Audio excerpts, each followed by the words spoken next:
Hello. Happy Saturday, everyone. Hope you're all doing well. Alrighty. Something less weird today, probably, than these screaming faces in the. Yeah, something like that. Okay. I'm just gonna start painting. I don't know who's all here, but if you are, hope you're all doing well. I think I'm gonna get a good paint. I think today is gonna be a slower stream, and I'm gonna get some good painting done. I have a hunch. I think I'm gonna just do a whole bunch of architecture. I don't know. I mean, I feel like that's just the thing I enjoy doing. Also, it's fun. It's always good perspective practice. Drawing cubes and various shapes. Let's see. What do I want to do? I don't know. Let's find some colors first, though. Some nice gradients. Maybe we'll do a good green painting. Some nice greens. Mixing some colors. I'm gonna use my blender brush. Smudge brush.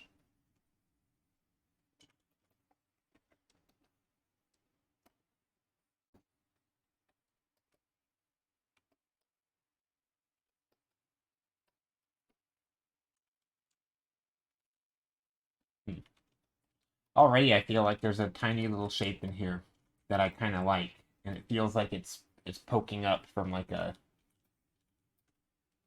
something, like a cave or a canyon. So maybe I lean into that a little bit.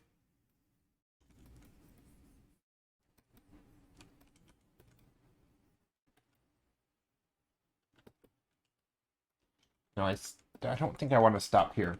I'm gonna keep on picking new colors. Hey, Steph! Steph, how are you? Hi, hi. Hello. How's a Guten Tag? I had to remind myself. Yeah, how's it going? Hope you're doing well.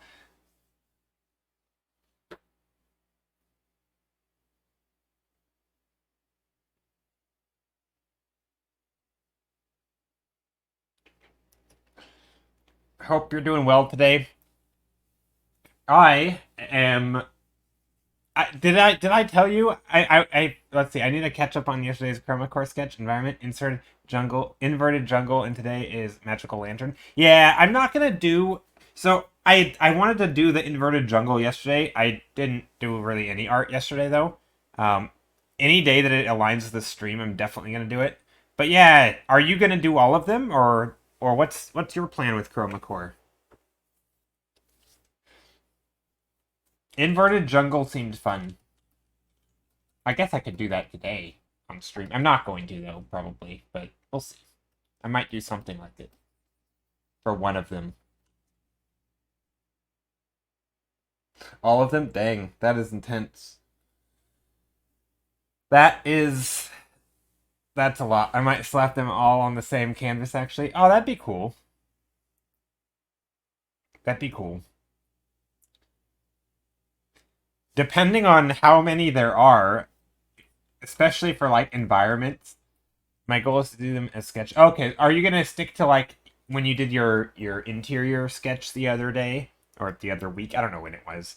Um, did are you gonna stick to kind of that style and sort of like jungle sketch, you know whatever, and then you'll just do another one? They're kind of like all separate, or are you gonna like combine them so you have like this part of this screen is one background, and this part's another one, and then you add the characters in here as you're doing stuff, or like are you gonna like compose an entire? Because I feel like there could be a way where you do like I don't know if you've ever here. Let me find it. Um,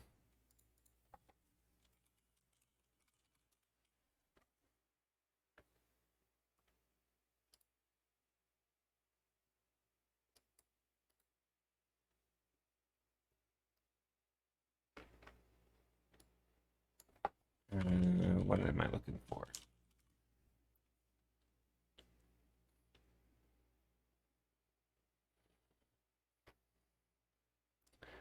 Seamless. I'm looking. So there's some Magic the Gathering cards, and obviously you're not gonna probably not gonna be rendering them like a Magic the Gathering card. But there's these, basically they, gosh, I can't find it, but I'll show you something kind of similar to what I'm thinking of. So this is not what I'm thinking of. But if you were to do a whole bunch of environments and you kind of just line them up like this, so it's like banners kind of, and then, you know, however many there are, and then you would I don't know, they'd be like the backdrops for all your other stuff, kind of. I don't, this is a bad example because of the scale of the images, but there are some where everything blends seamlessly, like one environment connects with the other one, which connects with the other one, and it just like it fades from one environment to the other. I don't know. I always wanted to do an image like that, and whenever I think of like a whole bunch of environments on the same canvas, I always think of like seamlessly blending one thing to the next. So you might have like if you had like a, I don't know, a forest right here and then a house right here, it would be, you would, you know, be like walking through the house to the forest, and it would just, yeah, that's true. That would need a lot of planning. That would be a hard thing to do. I go in with head empty and the Apple Pencil decides. That's fair. I like that way of doing it. It's probably a better way to do it too if you're going to be forcing yourself to do it every single day. That way you're not trying to like stress about planning it. Okay, let's add in some blue. I saw Polly's doing it again.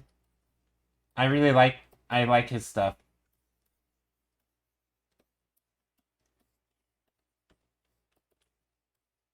Okay. Just trying to plop in some color. Polly is amazing and fast. Yeah, he is.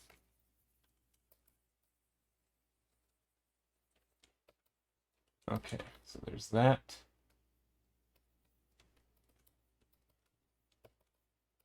Yeah, I like that he's always like, I feel like Polly is really good at just trying crazy stuff that he's never done before, and there's just sort of like, screw it, I'm gonna do it, and just sort of this, I don't know, I feel like he's really good at just,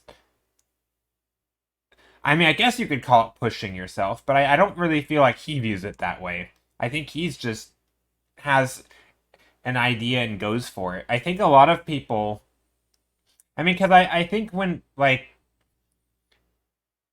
think a lot of people stick to more what they're, I mean, I certainly do on stream. So, where stick to more what I'm comfortable with. Whereas I feel like if you have a goal, like if you're, you know, doing a story or doing your own little, you know, series of something, then you do what's best. Like, you just do the thing that is best, and you don't really care about whether you're able to draw something. And then if you aren't, you go out and figure out how to do it. And I feel like Polly does that, the latter there, where he goes and just, he's gonna draw something that he wants to, and if he doesn't know how, or if he's never done something like that, he's gonna figure it out along the way. And I feel like that's such a good, healthy sort of attitude to have. Hey, Techrum, how are you? I am doing well. I hope you're doing well too.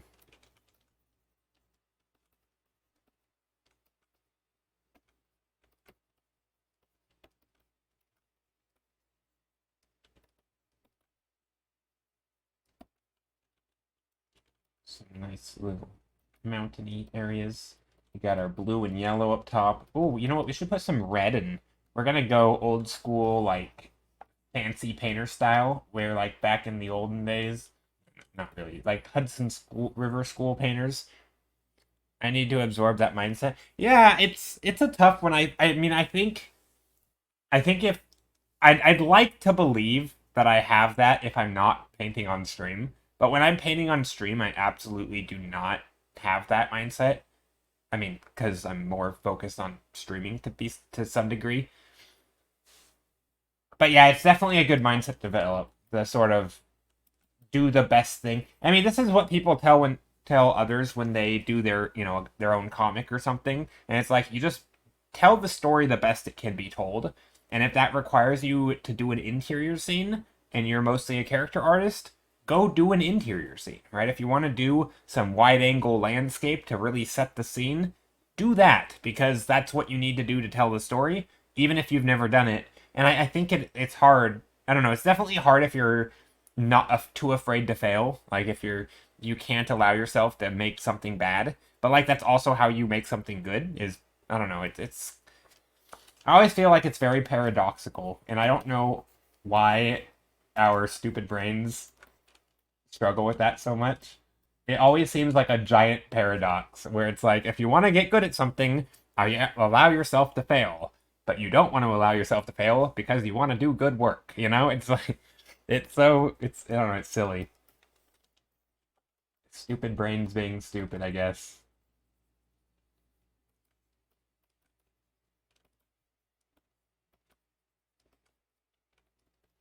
I guess a mix of both is the best. That way you try new things and you allow yourself to fail, but also you strive for doing the best you can in each piece. So sort of perfectionism, I guess, but the not unhealthy type. I don't know. All right, maybe I'm gonna do little buildings over here. Hanel, how are you? I know you're lurking, and I don't know. I don't mean to call you out of lurk. I have a print request from somebody in your household, and I would love to send it, but I don't remember or know which print you want. I should just message you on Discord or something, but I don't know what print to send. So I have a print request in the queue still that has not been sent out. So if you hear this, let me know in Discord or something, or I'll message you if I remember at some point. I'll send it to you one way or the other. It's just a matter of me, just a matter of knowing what to send. I'm good. How are you? Oh, hey, I am good. I am doing well. My day's good so far. I have my tea, hot tea that's too hot to drink on a hot day, so that's gonna be good. Um, I feel like it's been hard for me to consume enough liquids with how much it's been so hot and yeah. But hopefully, I do have water also, but I think it's pretty much empty. I pretty much drank it all. I should probably refill it. Get an ice machine. That's been helping tons. Yeah. I mean, me being obsessed with tea and drinking hot tea is not the wisest of choices, to be honest. But yeah, it's like 60 bucks on Amazon. Nice. Wait, I forgot to fill that form last round. Can you pick one? I don't remember what you've gotten. I don't have a record. So of all the thing, I wish I would have been better at record keeping. I don't know which prints people have and haven't gotten. I have sent out so many that I'm afraid to send you one that you've already got. Like I could pick like my least favorites, and maybe that would be a way to send you one that you don't have. Um, do I use Google Forms? It keeps a record. No. So I use well, no. I mean, I do use Google Forms, yes, but I don't use Google Forms necessarily for the specific print. So like some people do use it that way, and so yeah, some people do use the forms for the print, but most people will just message me on Discord or in the print redemption itself. They'll tell me which print they got. The only thing I really use Google Forms for is the is to actually take the information of where to send the print. So to the address information, if that makes sense. Otherwise, typically it's them telling me in Discord or through the redeem itself. So unfortunately, it doesn't have a record typically of the ones I've sent. And in this case, there's yeah, it's a Leafy Dragon. I don't have Discord. Sorry. Okay, no worries. I can send you Leafy Dragon. That works for me. Let me find something to write it down on because I'm gonna forget. Do I have a pen within arm's reach? Ooh, I do. Behind my monitor. I knew I had a pen somewhere. Alrighty, let me find paper. Postcard. Okay, let's Leafy Dragon. Okay. Perfect. Thank you. I can go to sorry, I can go to sleep now. Yeah. You've no. But yeah, have a good sleep. Thanks for stopping in. All right. I don't think I like the red that I added in here. Okay, anyway, I don't care what colors it is. That's not important. Let's focus on shapes. Let's do some interesting shapes. Also, another thing, I don't know, maybe I'm weird. I think I am, but maybe I'm weird in terms of art because I tend to I feel like things to me that are more interesting also are just more difficult. Maybe it has something to do with like it's, the things that I see all the time are the things that are easier to draw because that's why people draw them is because, they're easy. But I find like, for example, just drawing a building, right, like this is nowhere near as interesting as drawing that same building with an extra side showing, right? It's just way more interesting to draw it in 3D, right? At least to me. And that same building, if it has like light partly cast on it, is even more interesting. And that's even way harder. Like, if it's just in shadow, it's not typically. I mean, this isn't always true. But I find like basically just everything that I find interesting just ups the level of difficulty. It's like, oh, it's going from a square to a cube to a extremely perspective-y cube to that perspective-y cube with lots of light on it. Mr. Opus Art, how's it going? I don't know. Does anyone else ever feel like that? Like everything which I kind of like. I honestly think I don't know. I think it's just personal taste and now here I'm going to sound like I'm applauding my personal taste, but I think it's a good thing that I like that because then it forces me to try those things because I think it looks better. So then I try to do some, it kind of is a way to force myself to keep pushing it into more difficult things. But I do find that I just like it better. I think it's like somehow, maybe I've been like brainwashed by all the art videos and stuff. Came back from work, so it couldn't be any better. How are you all? I am doing well. I am doing really well today. Today's been a nice day. I went to work super early because I woke up early, and then yeah. Also, how do I want to do this? I guess we're gonna go really simple here. And then on this side, we're gonna go a little darker. Some nice pillar stuff going on.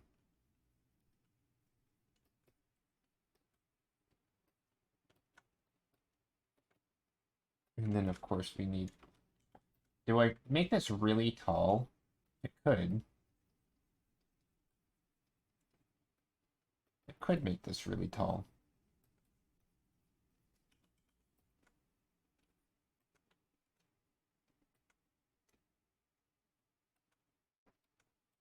Maybe I make it a little bit pointy. 3-pointy? Is that... I don't think that's the right term. Definitely want to make it looking upward, though.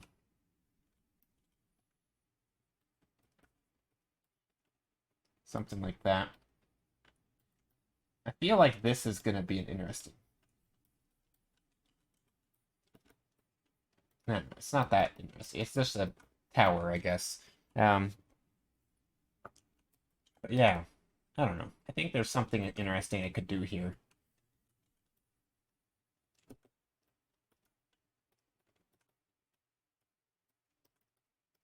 But now, as I was talking about, I think adding light and stuff could be a good way to make this look nice. And again, I know this is just a square. It's literally a cube. Not exactly rocket science here, but I think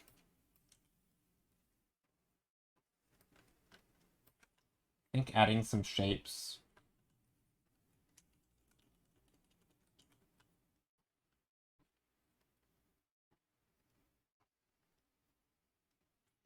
Maybe some here. Let's see. This is like that. That's like that. Making sure the things line up. Kind of like that.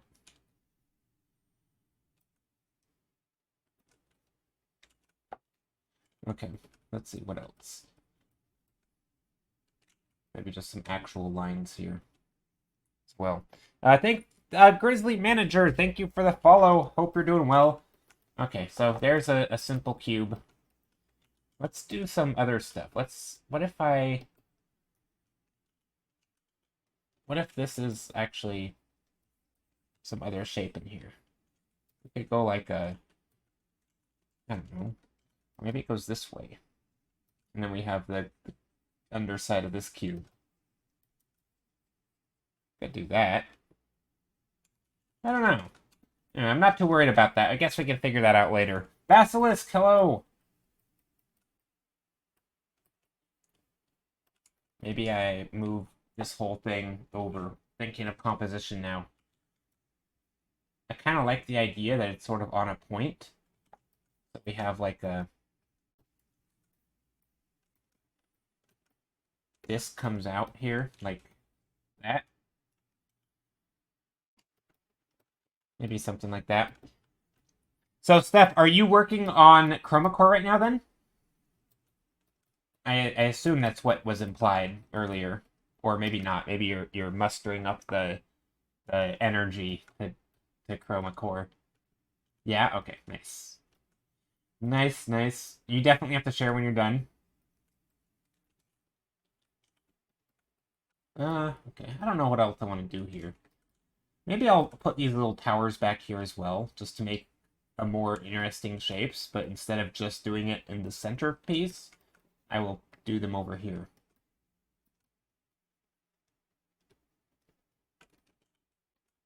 So now there's a little bit of shapes going on in the actual image.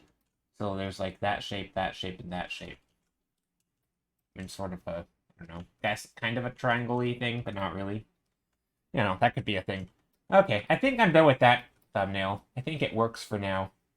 What if I extended these off the page, though? Just make some, like, giant balls of stone and rock or something. I mean, right now it doesn't look like stone or rock. But I think it could make for some interesting composition choices.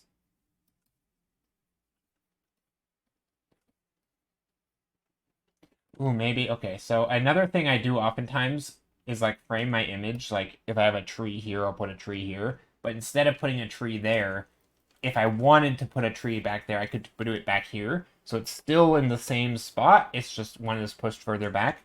I think I want to do that with these. So like this mound or this hill is at a certain spot, and so is this one. But if I made this one further back and made it feel like it was...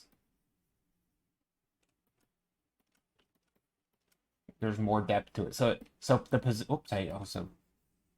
That was stupid. Wrong layer. Let's go back and erase that.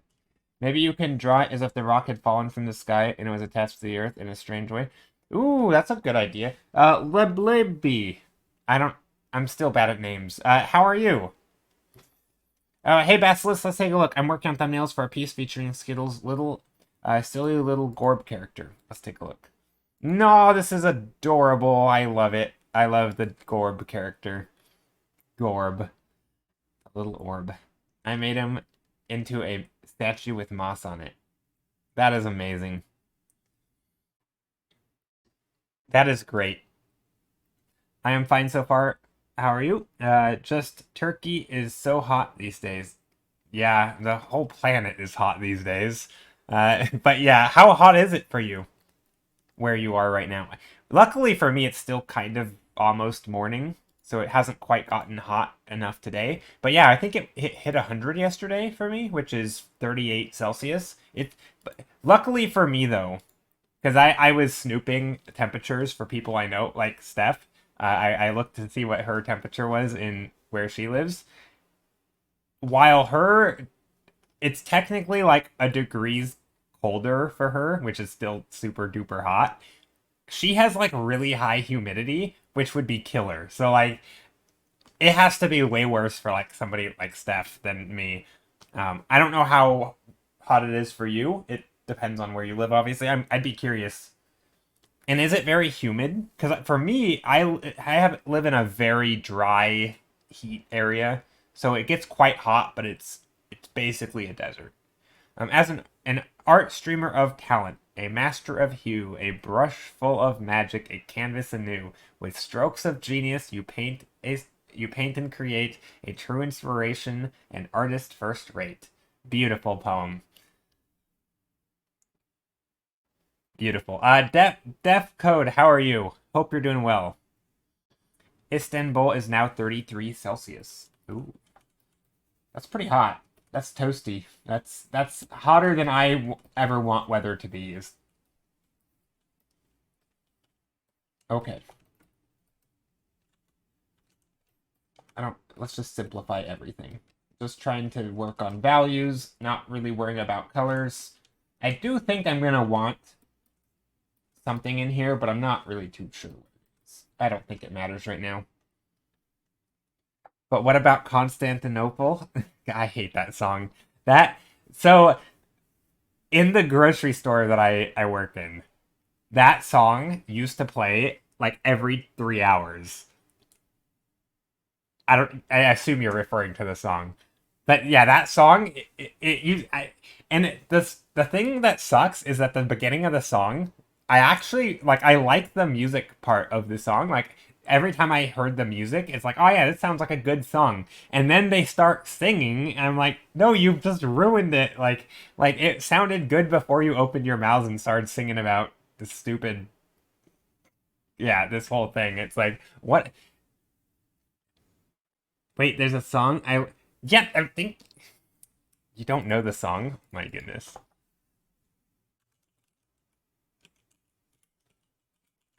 Yes, there is a song.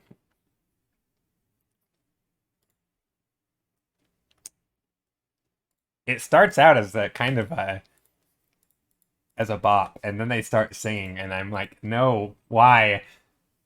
If you had to date a Constantinople, she will be waiting for you in Istanbul. Ah, yes. But yeah, so yes, that somebody they made a song. There's people who made a song about it. Um and it's like an old song from like the I don't know, maybe it's not that old. Actually, I don't know when it came out. This recording was released in uh 1953. Okay, so it's an okay. It's not very good. No, it's not. It's not terrible. It sounds good. Like every time I hear it, I'm like, oh, this is kind of a bop. And then the lyrics are so stupid. They're like these cheesy, they get stuck in your head lyrics, and I'm like, you ruined the song. You ruined the good music. Uh, yeah, and it didn't help that they played it every like 3 hours where I worked because it was, yeah, that's a bit much. Okay, anyway, next thumbnail. This one has something going on for it. Uh, it's funny. It is funny. It is funny. I'll grant you that. It's a funny song. Okay, we're gonna do something different. Let's do. Whatever I do in this painting, I'm gonna have light. Actually, hold on. Let's do these in twos. Where one I do a painting that I'm kind of okay with, and then another one where I just ruin. Let's do some stuff here. Edit, tonal correction, hue saturation. I'm gonna drop the saturation really, really low. Like super low. And then I'm gonna shift it towards a red or something. That's kind of reddish. So the reason I'm dropping the saturation so low is because I'm going to color dodge it. And color dodge works great with low saturation. Look at those colors.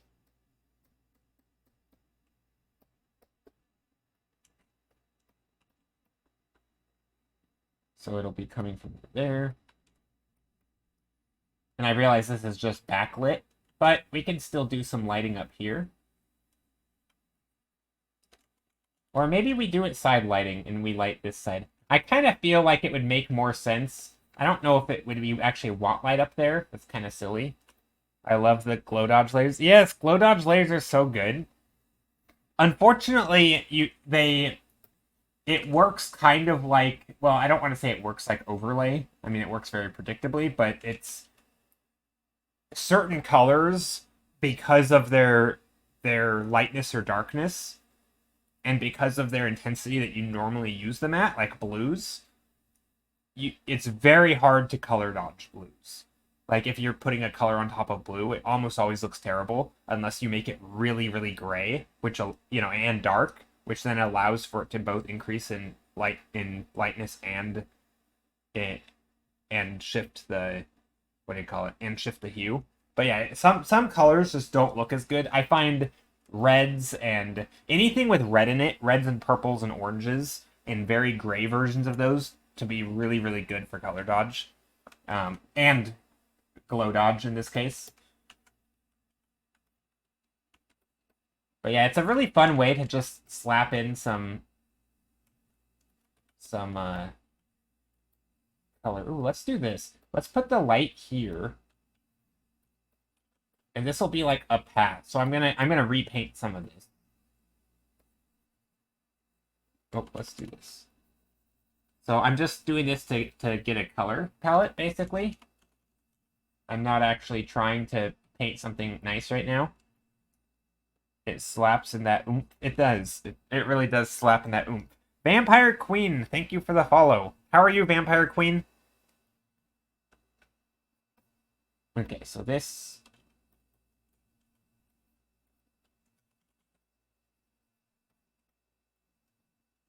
I guess we could do a front-facing light. I'm not really sure. Let's do that. Let's go here. We're gonna put something back here. Maybe we'll even put the tower silhouette back here.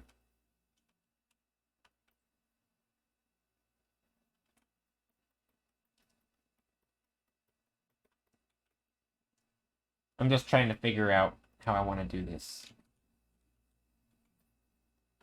Let's do that.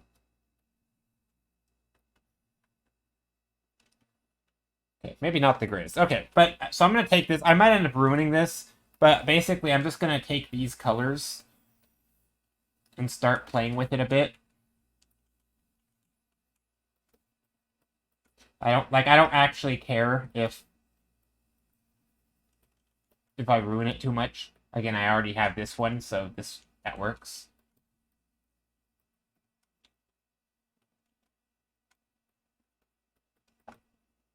So yeah, maybe there's something back here.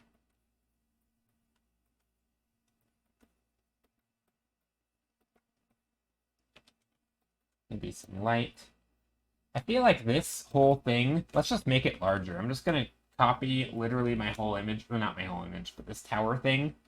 And I realize the perspective's going to be off. Well, maybe. I'm just going to make it larger.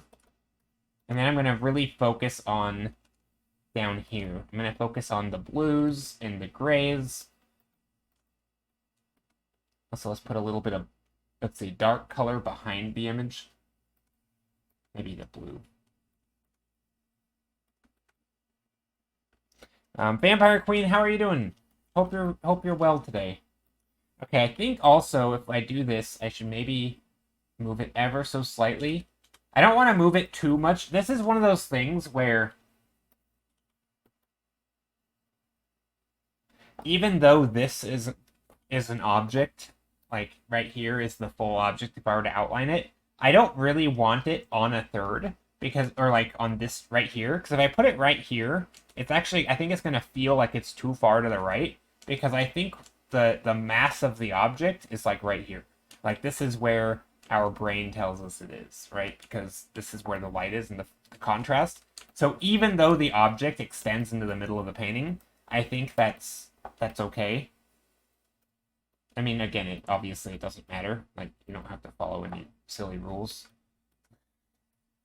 But I feel like part of me wants to like, oh, let's just move this and make it, visually more balanced. But I think it works like that. I think that looks better that way anyway.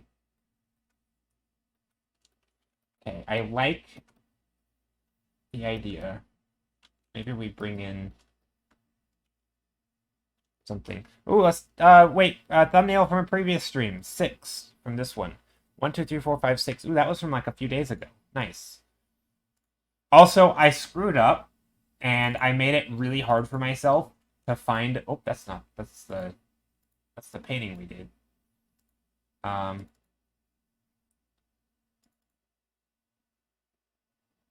I made it really hard for myself to find old images on accident. I started copying. So normally I would, if I wanted to know when an image was made, I would just go to date modified or like date created or something.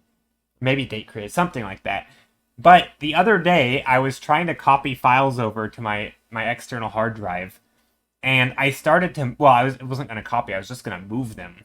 I was going to move them over. And I accidentally selected all of them and hit move. And so by the time I had canceled it, it reset it. Like, I don't know what it did, but it reset the date. So now when I sort them by date, it does not work the way it's supposed to work. So it makes it really hard to find things now. Like, I have to basically know the number of the stream number. I mean, I'm sure there's a way to do it still, but it definitely makes it harder.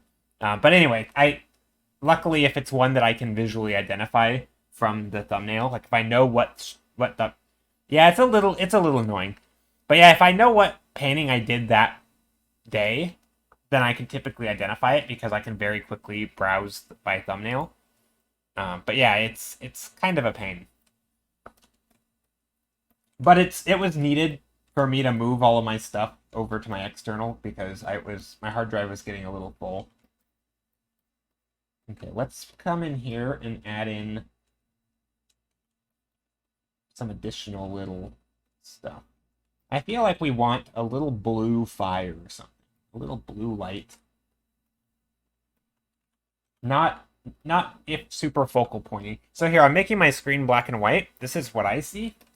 So this is where I'm checking my values. So when I pick my blue, I don't want it to be like this or something, right? Like I do want it to be kind of a subtle blue flame. So I'm actually kind of trying to make it darker. Maybe there's a couple of them.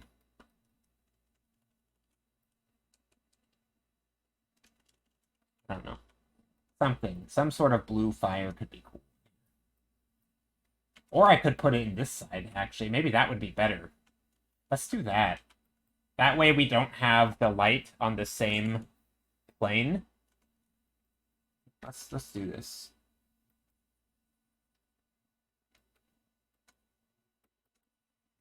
Let's draw a little nook and cranny in here. We'll take a blue. Put the blue right here. I don't know what I'm going to do with it, but I think putting it in there could be nice. That way we have it on a separate plane. Lately, one of the things that's been in my head as I paint is trying to keep variety. So like if I have, and I mentioned it earlier, if I have like a mountain here, then if I have one over here as well, then I push it back. That way it's not on the same level in perspective. Or if I have like something, in this case, I have this shape, this light pattern right here. Instead of putting the focal point of this same building here, I also put it over here, right? So I offset it a little bit on different planes. Or if I have like a character walking here, then maybe I put one like slightly in front and to the left, and like basically just varying things enough to make it more interesting. That's something that I've been working on, just to make things more interesting. Hello, Talha. How are you? Okay, so I'm happy with this painting today. That's a good one.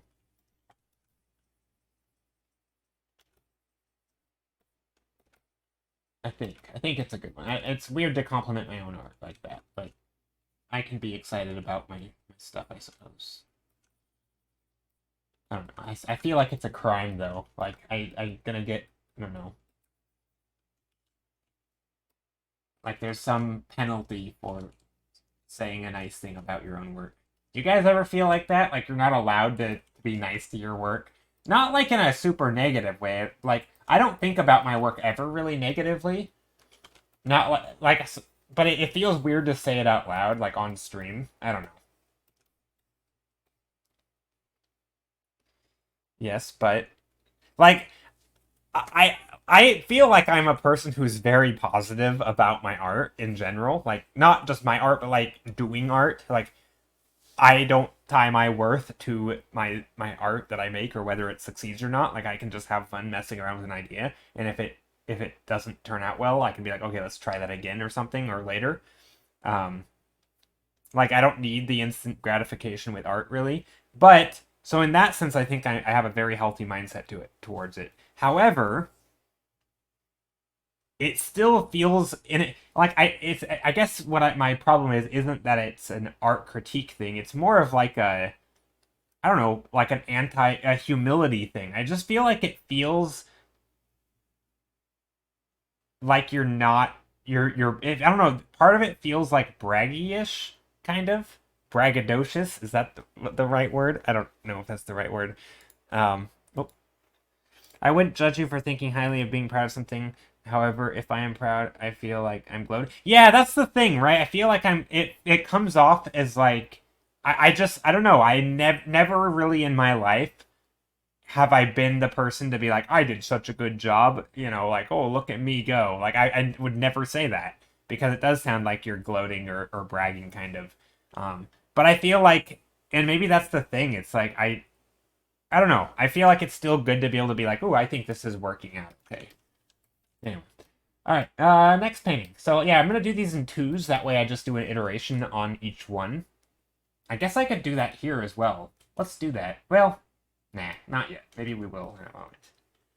Okay. So another painting. Ooh, okay. Purple and green. That could work. But yeah, I think that's my issue. Because at first I was thinking, you know what, maybe it's just that I I don't have like a negativity towards my art. But no, I think the saying it out loud part really is comes down to like me thinking I'm bragging or sounding like it, and then I feel all self conscious about that. I don't know. But yeah, I think you hit the nail on the head, Basilisk. All right, we're gonna make some nice swooshy marks. It kind of looks like a storm. Stormy green something. I don't know. The way I pick colors is basically take two colors that they don't have to be opposites, but basically, okay, there's a giant fly floating around at like super slow. It looks like a lethargic fly. I just missed it. I tried to swat it. It's just like flying around. It looks lethargic, and I don't want it here.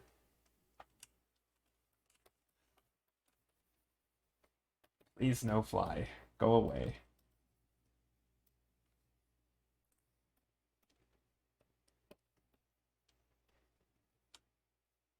Okay. Putting in some various colors in here that I think might look nice. Basically, I'm just sticking... I've been thinking a lot about how to explain how I use colors.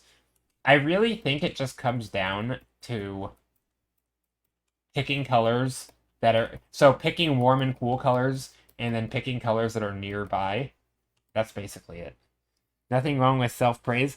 I think we should all do it more. With art, I don't do it I don't do it often. Other stuff, yeah. When muscles start showing, I flex for you forever in the mirror. I'm like, ooh, these caps are capping. Nice. Yeah, I mean, I guess to me, one of my least, and I say this carefully, and so don't assume that you fall into this category.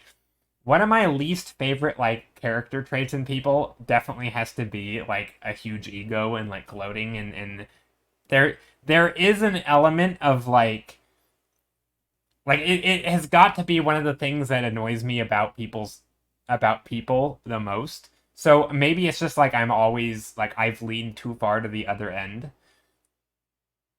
I don't know what it is, but I mean, I agree. I think there's a difference. I think there's a difference though between gloating and sort of a and again, I think if you say it to yourself, right, I think it's totally fine, right? Like if you want to, give yourself a pat on the back when you get home from work because you kept your cool, like that's great. Maybe you normally wouldn't keep your cool or something and you're like, "Oh, I did a good thing today."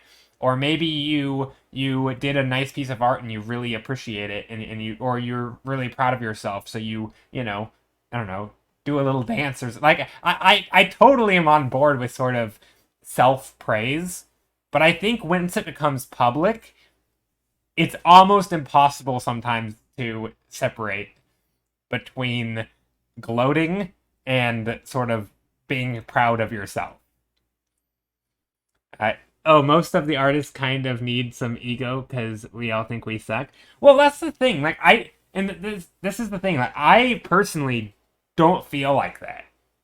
I mean, I do. I know what you're saying though. I do think some artists do need to lighten up on themselves a little bit. I totally agree.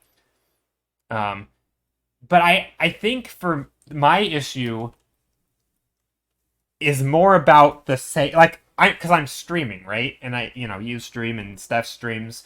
Like there's an element of saying it out loud. Like no one cares, bro. Go pay off the car loan. Gloating is kind of hollow though, right? Like, ooh, look at my new beam. Yeah, but I mean, they're probably proud of it, right? Like, I think there's a fine line between gloating and doing what you said, right? If I said, "Oh, look at how good or look how good this piece turned out. Yeah, I'm awesome," right? That could sound like gloating. If I said, "Look at this new thing that I bought. Look how cool it is," or like is I mean that's it doesn't it's kind of all the same. Like from their perspective, they might be happy. They might be really proud of themselves because they worked hard and got a lot of money or something and bought some cool fancy toy that they wanted for a long time, right? I may not value that I may not have the same values for their toys as they have, but I think that's where it feels like they can be gloating. I don't know. It's a weird line for me. I almost don't know where the boundary is, and I'm always just so afraid of crossing over. Like if here's the line, I'm just so afraid of tiptoeing towards the line that I just, I don't want to be on this side, right? So I just jump way to this side. So I'm like, I'm over here when I should be like here, right? I like drawing those football things. Also, Luna XD, how are you? So yeah, it's kind of a thing. I don't know. But yeah, I don't really feel like I struggle with that. I definitely struggle more with the being okay with saying that I think something I did is fine. I don't know. But yeah, I think you're right, Luna. I do think most of us think we well, I don't want to say suck. Gosh, I don't know. That's harsh. I do think I mean, I have been told on stream before that I come off a little self-critical, like, but it's always weird because I don't view it that way at all. I'm good. Just tune into a nice discussion. Nice. Yeah. Yeah, I do have a habit with saying things like this painting sucks, which to me isn't a bad thing. Like, I'm okay with making crappy art. I'm all on board. It's not really that big of a deal to me, but I think to some people it also sounds like I'm saying I suck, like I'm sort of self-loathing or self like hating. Like I don't think I'm any worse of a person for making crappy art. I feel like it's fine to make ugly stuff. Personally, I obviously don't want to, but sometimes it happens. I get it, and in fact, I think it's necessary. But I think if I say the words out loud, oh, this is ugly. Let's change it. All people hear is me hating on my own art, and I don't know how to. I don't know. It's a tough one. It's a toughie for sure. Personally, when I do self praise, it sounds like, oh, I kind of like how this turned out, which is rare, because usually I'm on the mentality I can do better than this. Yeah, yeah. I think I'm the same. It's like I actually like how this turned out for once. I think that's how I want it to sound, because anything else, I'm afraid that I'm sounding braggy or gloaty. I don't know why these rocks or whatever they are so glowy, but I kind of like it.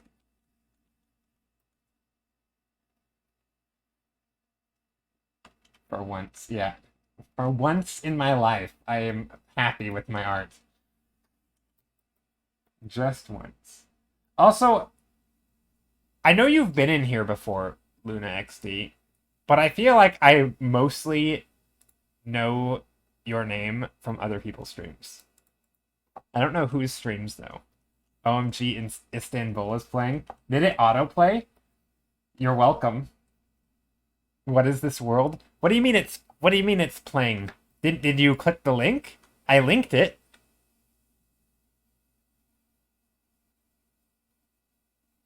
It's at work. Yeah. Oh, you're at work and it's playing. Oh my gosh. Yeah. It's I don't know why. I think they just think people like it, so they keep playing. But yeah, it used to play all the time for me at work. Maybe they heard you. Maybe they're listening and then they're like, "Oh, you we know you like this song now."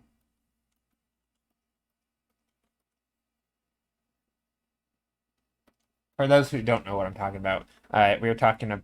Steph made a Gilmore Girls reference to Istanbul, not Constantinople, and so I linked this song, and I mentioned that it always plays at work, and then now it's playing in Basilisk's work. It's a terrible song. Come at me. A lot of people like it though, but I don't. Okay, I don't mind if people brag as long as it's not to put others down. I do hate the fake self-loathing to fish for compliments, though. True. That's a yeah, that's true. Fake self-loathing to fish for compliments is another is painful. I only really saw that in high school. Oh, my clothes are so ugly. Meanwhile, they look great, and also agree they look great, but want to get more praise. Yeah, yeah. I mean, gosh, I don't know if I've seen that in high school. I definitely, to me, it's more of like a social media thing and sort of the, oh, I'm so stressed and everything. Like, I, if my sister's listening, I love you, but she totally did that. I don't think she's listening. I'm pretty sure she totally did that on Instagram. She would make stories about like, oh, I got this thing and like it I don't know, sort of like it came off exposed. I don't think she ever watches my stream. But it always came off as like, oh, I got this thing, but also I'm just not happy with it. And it seemed like it was just there to maybe vent, but also maybe seeking sort of like, oh, just kind of like she knew people would sort of message her and tell her that, oh, we really care. Watch it be today. Maybe. I mean, that's fine. I think it's something that I wish I would be able to say to someone that like I think that is silly behavior. I probably wouldn't say that to someone's face, but I if they heard, I wouldn't be too offended because I'm not saying it directly to them. I'm just saying it, and they happen to hear it. Because I don't disagree with it, right? It's not like I'm trash talking someone, and I would never want them to know that I thought that. Like that's not the case. But yeah, it. I don't know. I feel like I see that on social media a bit, and maybe that's not quite the same as like fake self-loathing. Sometimes I think it is just people struggling with stuff, and social media is a way to vent. Um, so I don't want to say that everyone who makes posts like that on social media are doing it just for the sympathy, but I don't know. I think sometimes it happens. Anyway, that's not a very cheery topic. Okay, what's a cheery topic? I don't know. Color dodge. Color dodge is a cheery topic. Let's slap some good old color dodge in there. Look at that. Color dodge. Beautiful. Actually, is it though? Is it beautiful? It might have been better before. No, I think it's good here. I'm seeing more honestly in social media, at least now from my old friend group, like posting the true struggle of how to have a baby when it's not easy to get pregnant, the struggles of drug addiction, etc. I'm seeing more honestly in social media, at least. Wait, more honestly or honesty? Wait, so are you saying you're also seeing more of that? I meant honesty. Okay. Honesty. Okay. I wasn't sure if you were agreeing with what I was saying or if you were saying you're actually seeing more honesty. Yeah. Well, yeah, I think I don't know. Yeah, I always have I don't know. I struggle with those posts on social media. Like I don't know, I just kind of ignore them because I don't know what to do. Like I get that sharing things is good, but I feel like in some ways I don't know. I never know what to do. Yeah, those posts I struggle with. I don't know. I'll be honest, I try not to follow people who post stuff because I don't know what to do with it. I'm like I I'm just gonna I don't know. It's yeah. Like it I don't know. I mean, on one hand, more power to people who, are open and being honest about their struggles and, not just pretending everything's perfect. You're not supposed to react to it at all. Well, yeah, but I mean, are you not though? Like, surely, because I feel like when some people do it, especially if it's like someone ever so slightly remotely famous, like those types of posts get so much more traction because everybody's like, oh, I didn't know, and there absolutely is sympathy coming into play, and people are sympathetic and anyway. This is not a topic I think I like on stream. This is an art stream. From what I've gotten about it, is to raise awareness. True, true, and I think if you view it that way, I think it's healthy because I think it is good that people talk about stuff like that. That like hey, my life isn't perfect, despite what maybe I like to show people. Um,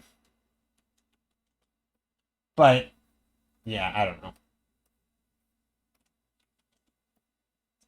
I mean, I just kind of take the approach that everything on social media is fake. And so,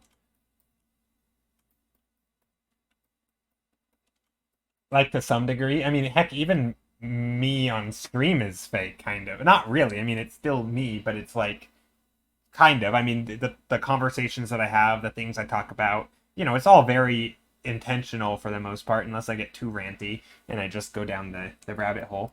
And obviously, being live for 4 hours, by the end, it's pretty much just me. But I don't know. There is an element of fakery I feel like going on to some degree with everything online because it's carefully crafted and you have you it's very curated. I don't know. Okay, so art. I want to do more architecture, but I'm not sure what I want to do here.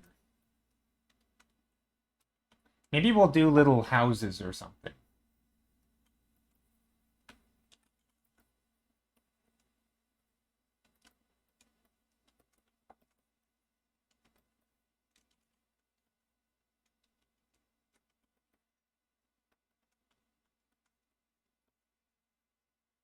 Or I don't know.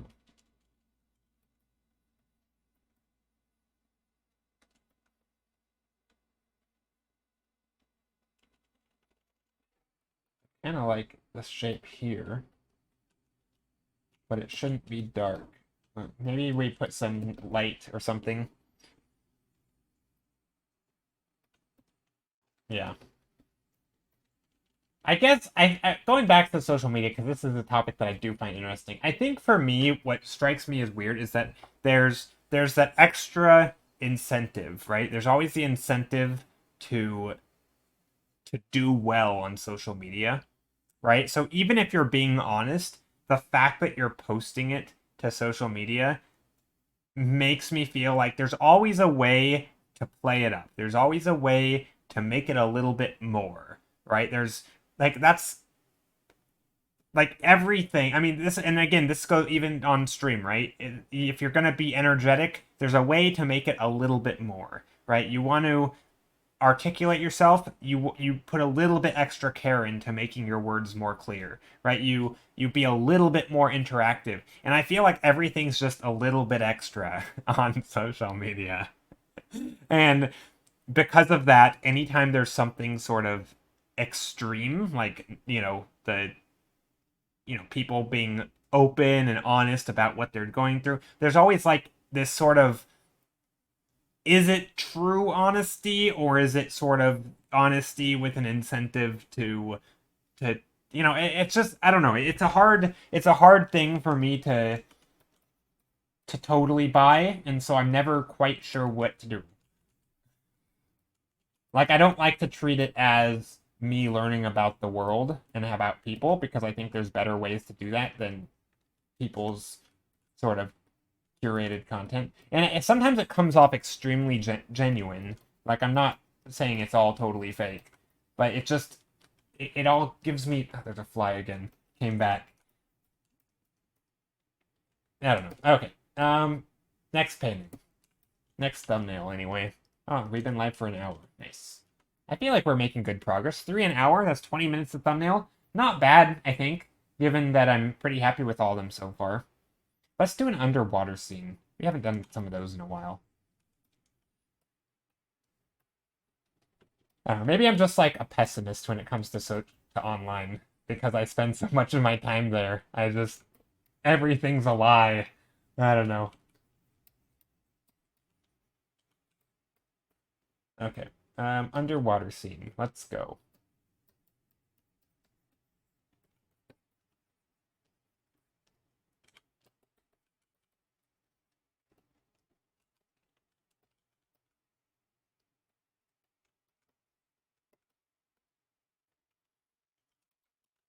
Hmm. Okay. I'm trying to think of how to do this in a different way than what I normally do. Because I normally paint scenes from the same perspective, the same angle, all that kind of thing. And underwater scenes are tough. Okay, I very rarely do this. I'm gonna find a reference before I start my image. Um, I'm literally just gonna type underwater and see what pops up. Images. Because, and then, okay, no, underwater scene.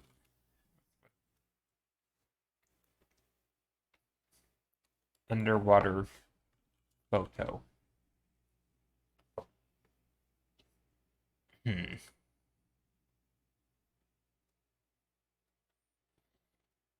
Let's see. Yeah, like under a lake.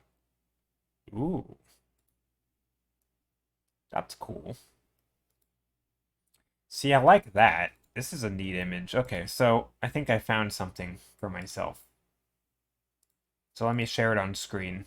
I'm gonna open up PureRef. Where are you? Here it is. Put it over here. Slap that over there.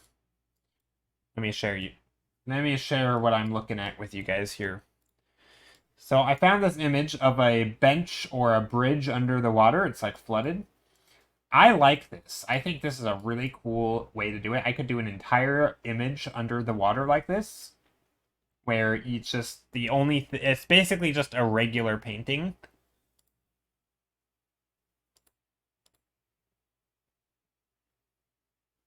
What in the world?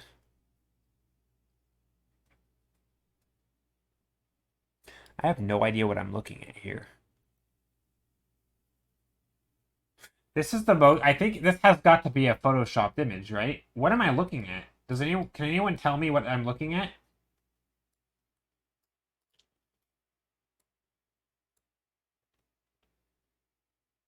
This does not look like an underwater image.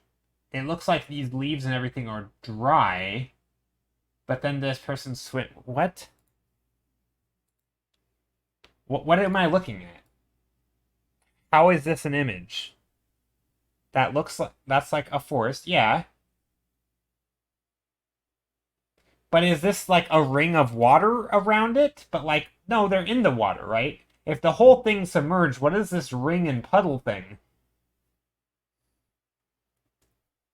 Yeah, if it's a different salinity. Yeah, I'm trying to understand what this could possibly be. It looks like there's like a fog or some heavy, dense cloud of something down there. Like, I don't understand what I'm. There's a cave when you're underwater, and it looks like there's a hole in the ocean. Okay, let me click the source image. I have to. No, wait, it doesn't though. It's not a. There is no source to this. Maybe there's scubadivers.com. For scuba divers. Okay.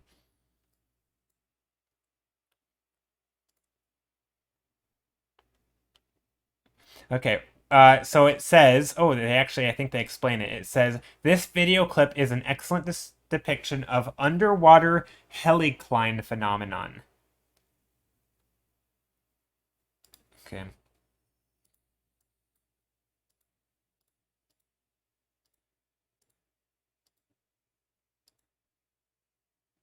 Okay, let me, okay, here we go. I don't know if this is going to work.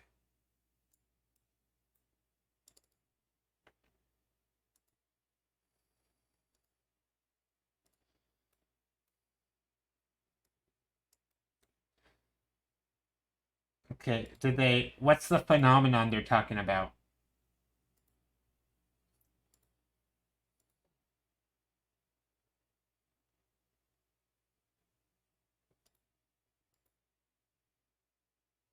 Oh, that's pretty wild. So there's like a weird, there's no sound. Those light rays though, can we just say that that's pretty beautiful? Um, hold on, but what, for those who don't like underwater stuff? I guess they're just diving in a cave. That's not what we're seeing though. Oh, yeah, yeah, I think here. Okay, so this must be where that image is taken. Because it's like the okay, well it didn't.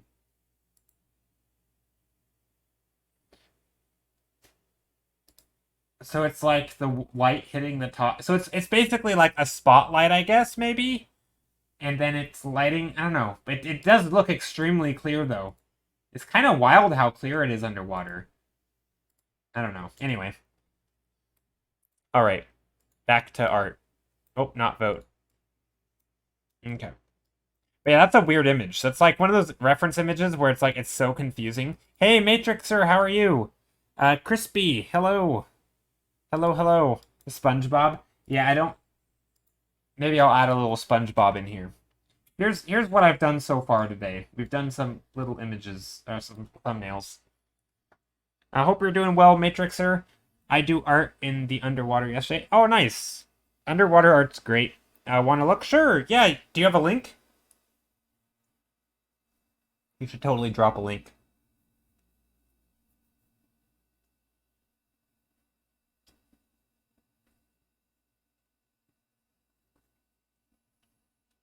I'm just gonna hang out and sip my tea. Ooh, that was quick. All right, let's take a look. I'm not gonna share it on screen. I use Blender and Photoshop together. Nice. Ooh, even got a big old monster in there. Spooky. I like it. Very nice. I like it. Good scene. I like the lighting on the rocks. That must be help with of a Blender. That soft lighting coming down from the sky, that soft blue light. That looks really good. This is cool. Very nice work.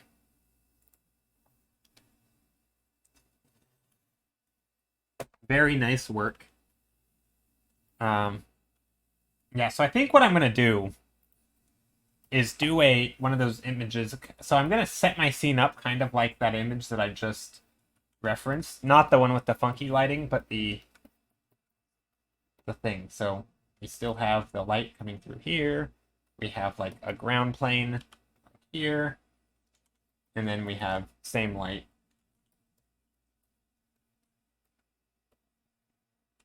I mean, it doesn't have to be this color. It could be any color I want. So we still have overlapping shapes. They just get darker. I think the funny thing about, like, underwater scenes are basically the same as any other scene. It's just the value structure is different. Instead of the darkest part is farthest away from you, or sorry, normally the lightest part is farthest away from you. Underwater, it's typically the opposite. It's typically the lightest part is close up because everything drops off in basically blackness or very dark darkness very quickly. And so it's really you're painting with light even more because the ambient light is so low. So everything gets very dark as it goes further away.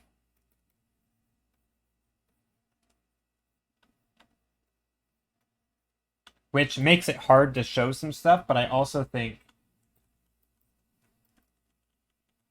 and then this is gonna okay, now I'm gonna start sketching from essentially imagination. Just to say just start constructing objects in space. Some buildings or something down here. I want some sort of like sunken city or something.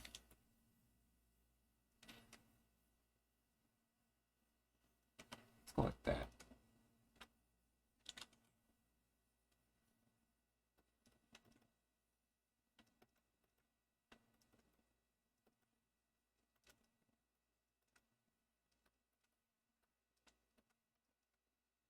Still want some dark shapes, because there will be dark shapes if there's shadows.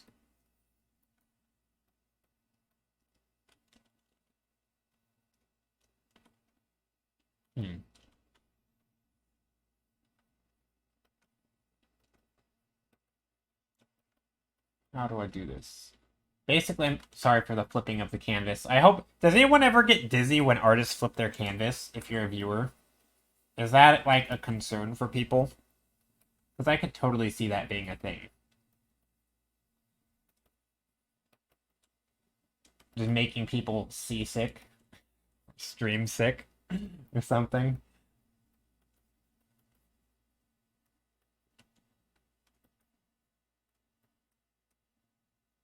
That just reminded me to flip my canvas. Yeah, don't forget to flip your canvas, everyone. Also, who's painting? Is anyone painting along? And not necessarily along, like not the same thing as me, but just is anyone painting while while hanging out here? And if so, you're welcome to share. And if not, no worries.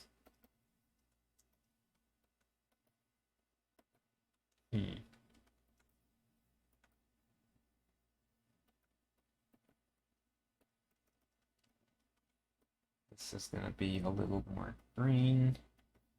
I do feel like this needs to have darkness actually, and then we'll put the dappled, not the dappled light, but the caustics, the caustic waves.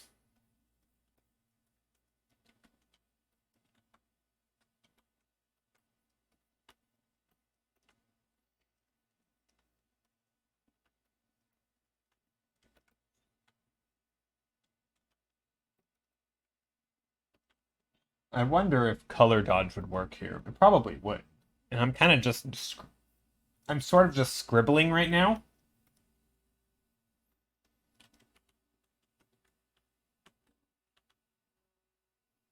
Trying to think how I want to do this. Let's add some blur here.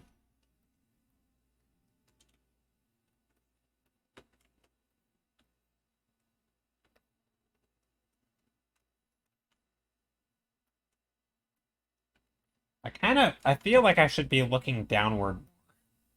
Maybe I could do this. I'll put some plates on the ground. And by plates, I just mean like Minecraft plates, like pressure plates.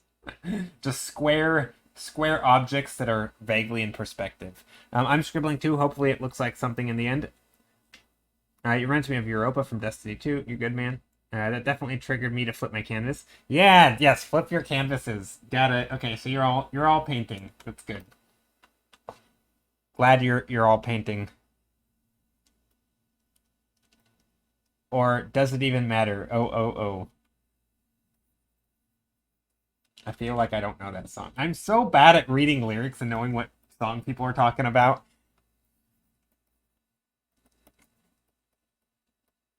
I know there's a song that doesn't even matter, but Does it go oh? I don't know. Okay. How do I make this look more interesting? In the end, okay, in the end, it doesn't even matter. I didn't know it goes oh, so I got confused. But yeah, okay, I know it. I know the song you're talking about. In the end, it doesn't even matter.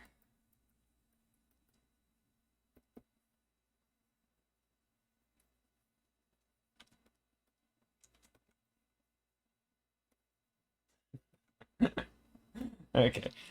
Yeah, I'm struggling here. This is not one of my best paintings that I've done. I can't even seem to. Let's see. Maybe there's something like that. I will get it.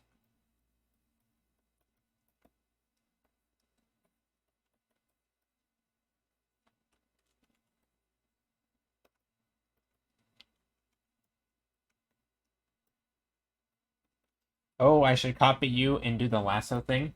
Yeah, I like the lasso thing for just if I'm just gonna make a big silhouette and it's just a nice way to get a nice hard edge.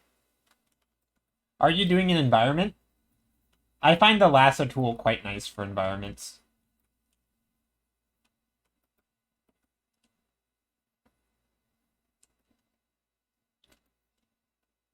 Also, I'm going to try something that I haven't done in a long time. Okay, I am going to save. That's not the thing I'm trying, although I am trying to save. Uh-oh, did I not turn on time-lapse? Oh, I did. Okay, just save very quick. I'm going to go view. How do I add a perspective grid? Filter. No. How do I forget. Because there's multiple ways to do it. Grid. No.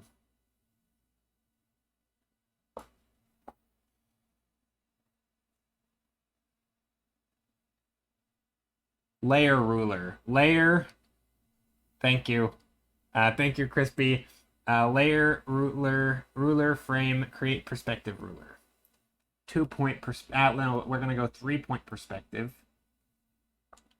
So the problem with this is that it sets it up for my whole painting, right? Okay, so let's say I want right here, right, this painting, number 6. So here's my horizon line up top, because this is, right, this is, we're going to be looking downward. How do I use it? Like, is there a way for me to shrink it?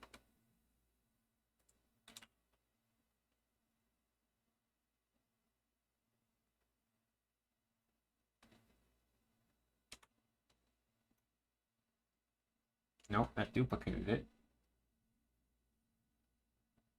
How do I change the size? No. How do I select an anchor point?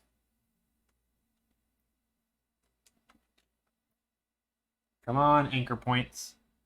Move with me.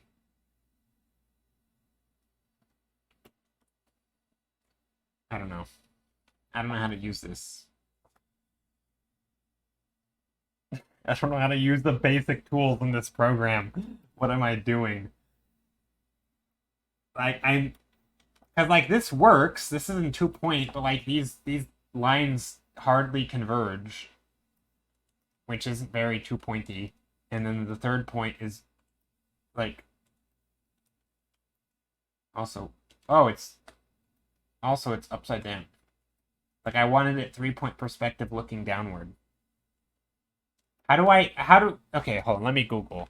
How does one grab the anchor point? Move anchor point CSP. Tool settings guide. Control point.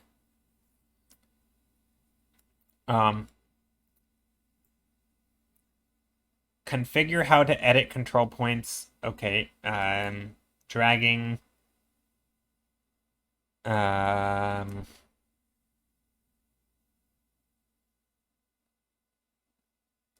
You just click it? No way. Clicking a control point outside, switch to type it. No, it's not. You don't just click it. That is just a lie.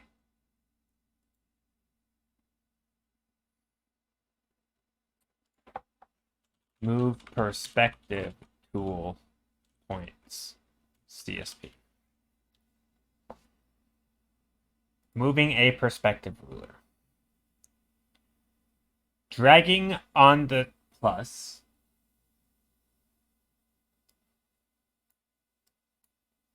Oh, I have to be on the layer for sure. Okay, let's go back. Okay, I'm on the layer. Turn it on, turn it off. Okay, that just moves it. That's not dragging on the layer though. To move, you must have the perspective ruler selected with the object tool. Object tool. Oh.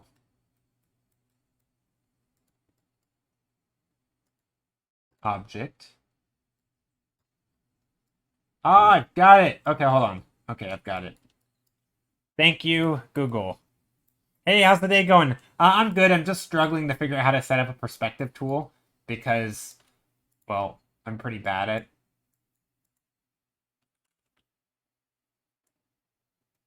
Okay, hold on. So we have object. So what if I flip this way down here?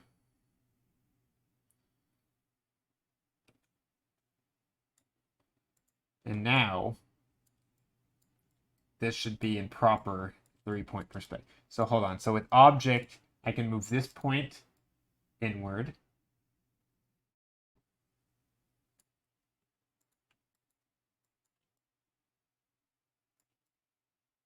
And this point inward. But see, that's... Oh, because these are anchored too.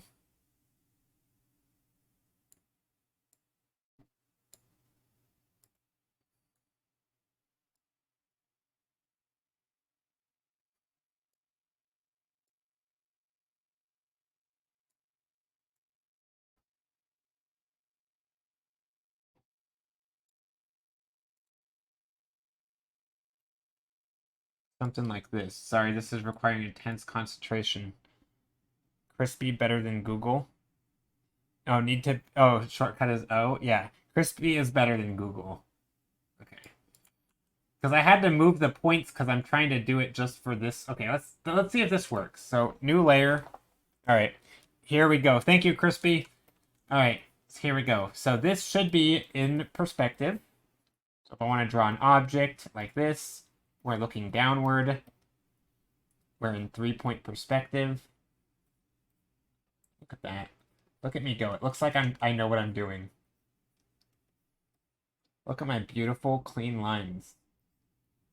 Perfect.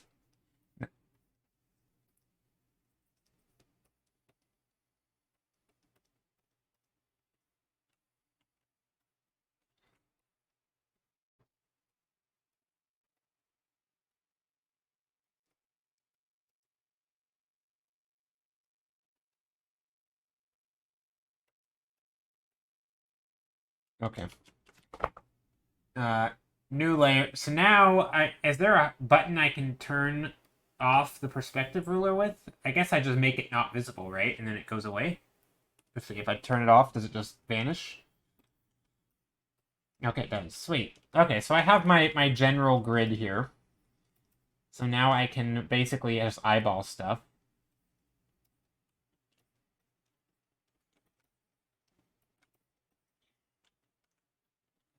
So if I want to do like a lighting effect from like up, let's see, side. You can lower its opacity and preferences, I think.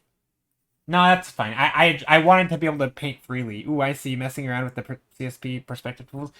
I've not used them myself. Well, I've used a version of it, but I didn't know how to change the anchor points, and it never was good for thumbnails because the default is like a pretty standard setup for like a full page, right? So I had to change the anchor points so they matched this perspective grid instead of my whole painting, because they wouldn't work over here, right? Like, I couldn't draw in perspective over here because it's out of the field of focus or whatever. So I never knew how to move it. I feel like I'm stealing your color palette. Wait, you mean purple and yellow? Isn't purple and yellow or purple and light blue is Skittle's color palette? I feel like Skittle has a purple and blue color palette. Let's see. Maybe let me try to do the Skittle color palette here. Isn't Skittle color palette this?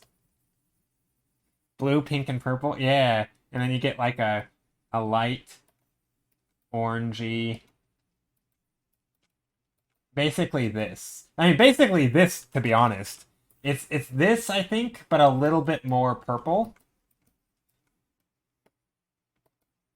It does slap. It's just a good warm and cool. I mean, it's basically this, right? Sunset colors are very nice. You can toggle. How do you toggle it on and off? Is there a button? Give me the hotkeys.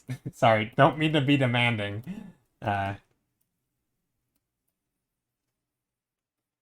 Oh, I'm still on the grid.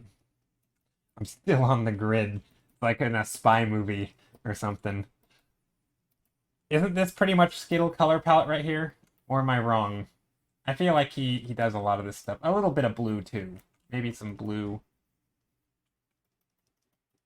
I feel like that's pretty Skittle-esque. I don't know. Did I get it right? I feel like maybe I need some glow dodge. Let's add in some glow dodge.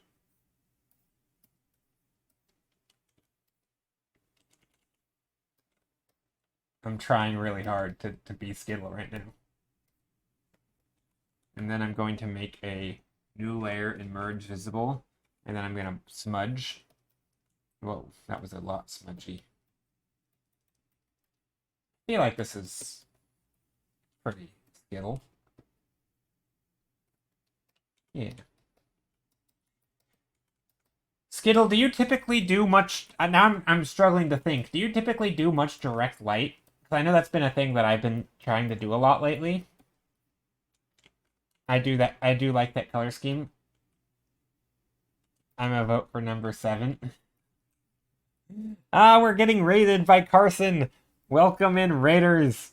I don't actually know if it's played the sound alert yet because it's still muted for me. But at Carson Druitt, how's it going? Welcome in, Raiders. Hope you're all doing well today. My name is Joe. I paint stuff. Welcome to the stream. Hope your stream was good. Joe, you are being invaded. I am being invaded. How's it going? There's a lot of you. You come with a big community. Hope your stream went well. How's everyone doing? Guava Enthusiast, I like your name. Soul Brush, Hero. Gosh, there's a lot of you. The chat's moving. I brought some cool friends to see cool art. What were you working on today? Speaking of cool art, share the art. Carson Druitt is amazing. If you guys don't know him, he does...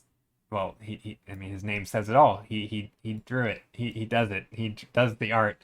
No, beautiful stuff, though. You should share your art or an Instagram or something. You don't need a permit. I just want to slap it up on screen and share. But yeah, while you're doing that, this is what I'm working on today. A lot of little thumbnails, environment stuff, and then we pick one, and then we work on it till the end of stream. This is my favorite of today's.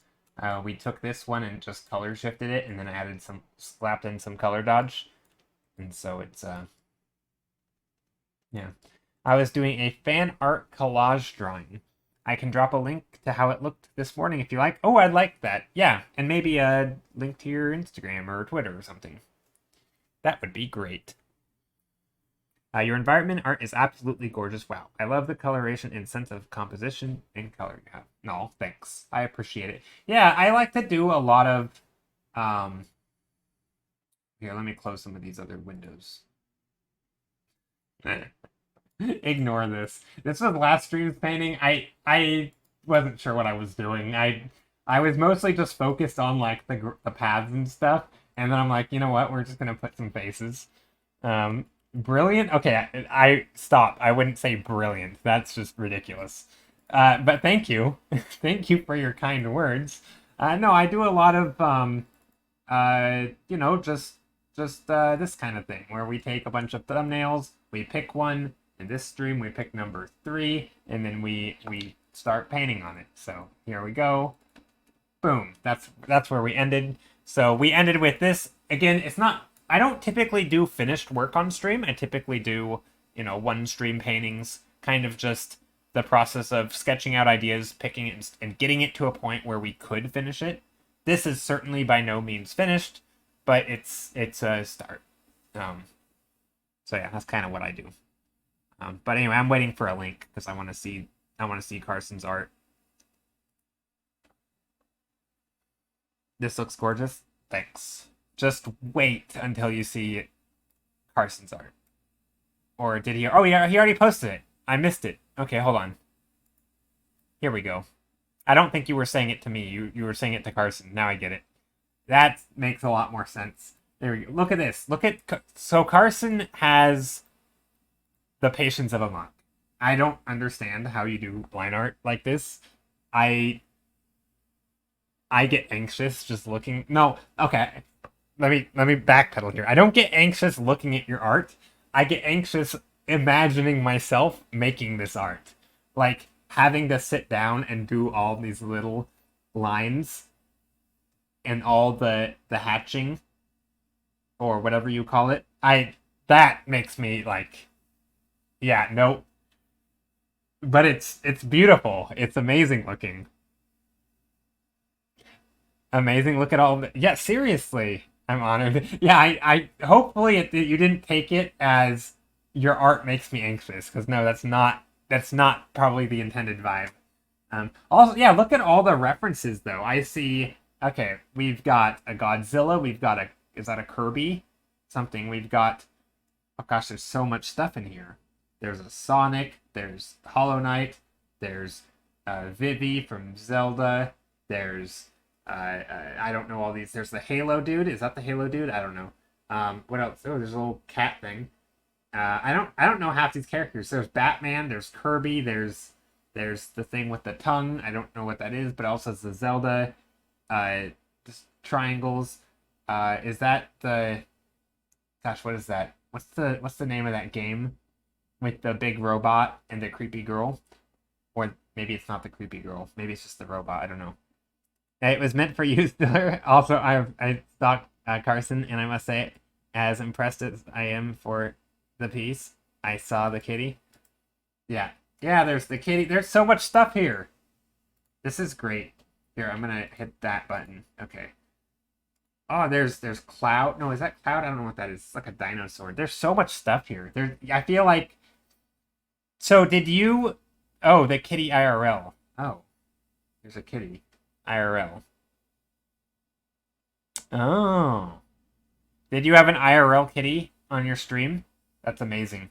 So, when you started this piece, did you just write a list of everything you wanted to draw and then you just started adding it in? Or did you... Because I feel like I don't, like... You must have had, like, a...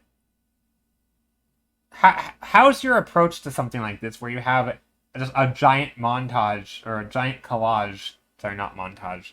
I just ask people to give me characters and we gradually toss them in. Okay. Oh, I see One Punch Man too. And that looks like a Pokemon.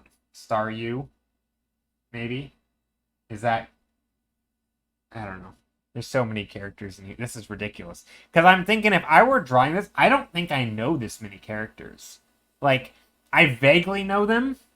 Like the hand, for example, from Super Mario, or the dude in the cloud. Like, I don't know enough about them to even think... Like, I would never think about adding them. So, yeah, okay. It makes sense that you outsourced the suggestions. Dang, this is so good. Yeah, your stuff is beautiful. Okay. Alrighty. It was sitting so calm next to the artwork. Oh, wait, did I miss it? Hold on.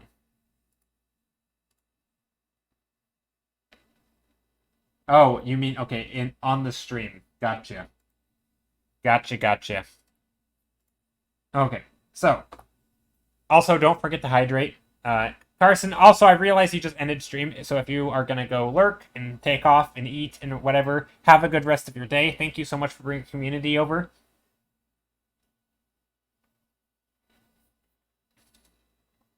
Alrighty, I'm gonna try and paint again, and then in about 20 minutes, we're gonna vote, and I'll take the winning vote, and I will work on it till the end of stream. Hopefully, it'll turn out okay. And also, I was messing around with our perspective grid today. It's kind of a thing. I don't know. I never really use perspective grids when I paint, but I think I want to more for like looking downward views, because it sort of is not very intuitive for me.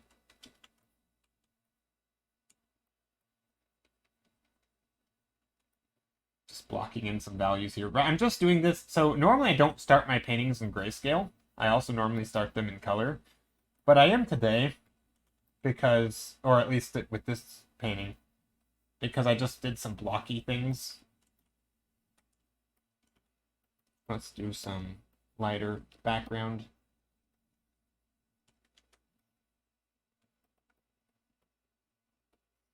Stuff like that.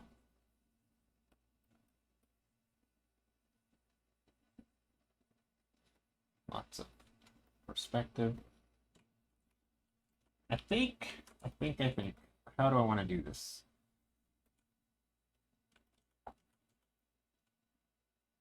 Okay, I'm going to bring back the perspective grid.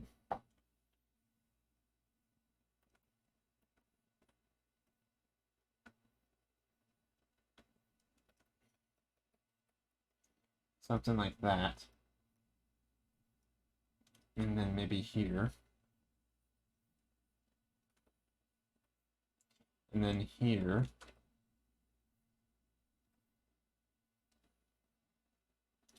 And then here. And this could be underneath, so it's like a little bit of a thing.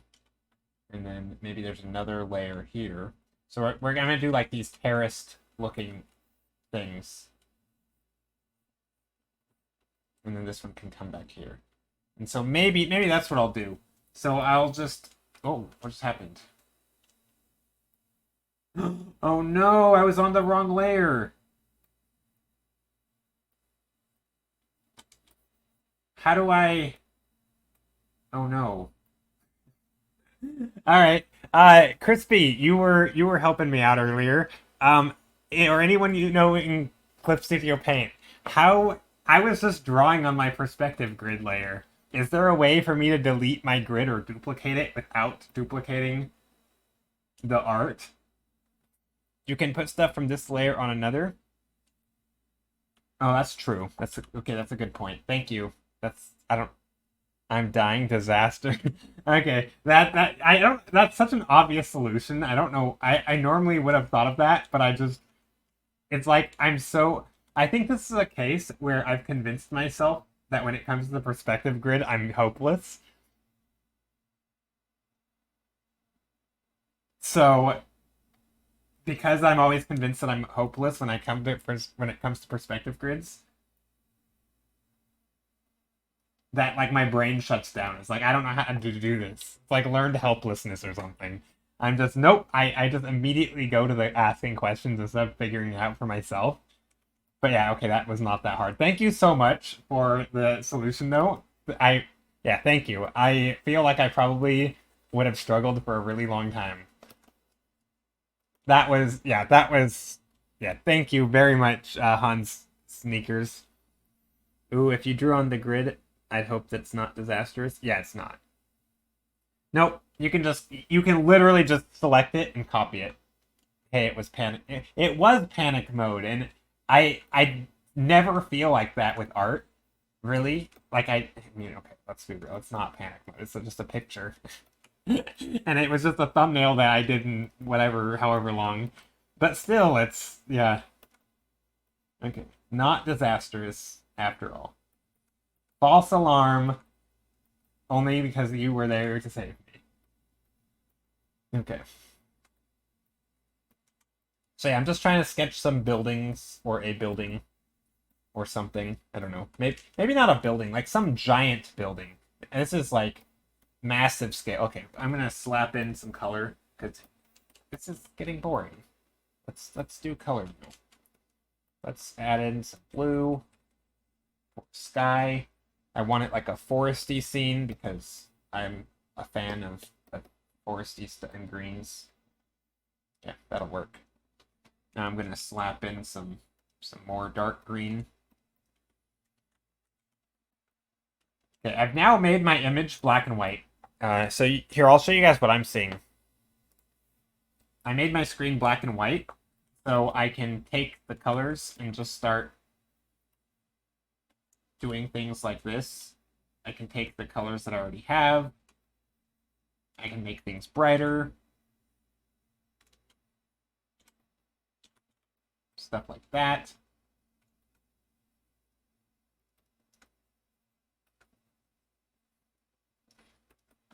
And then maybe some over here as well.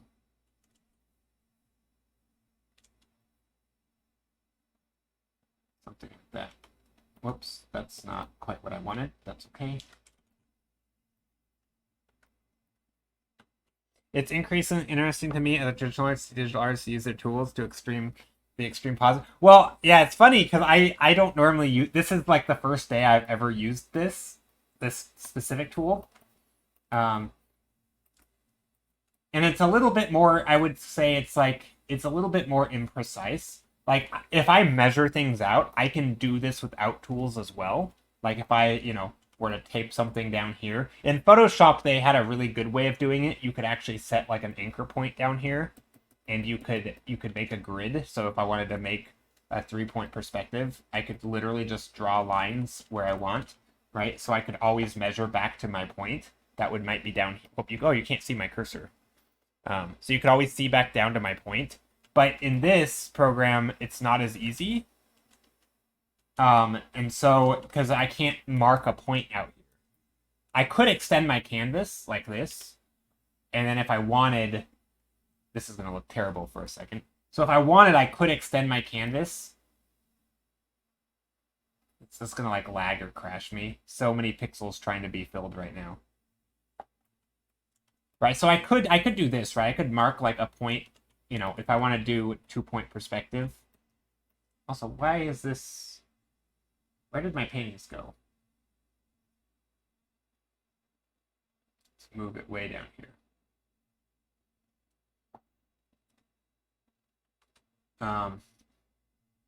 So yeah, if I wanted to do something like this, right, I could always just like mark a point, say...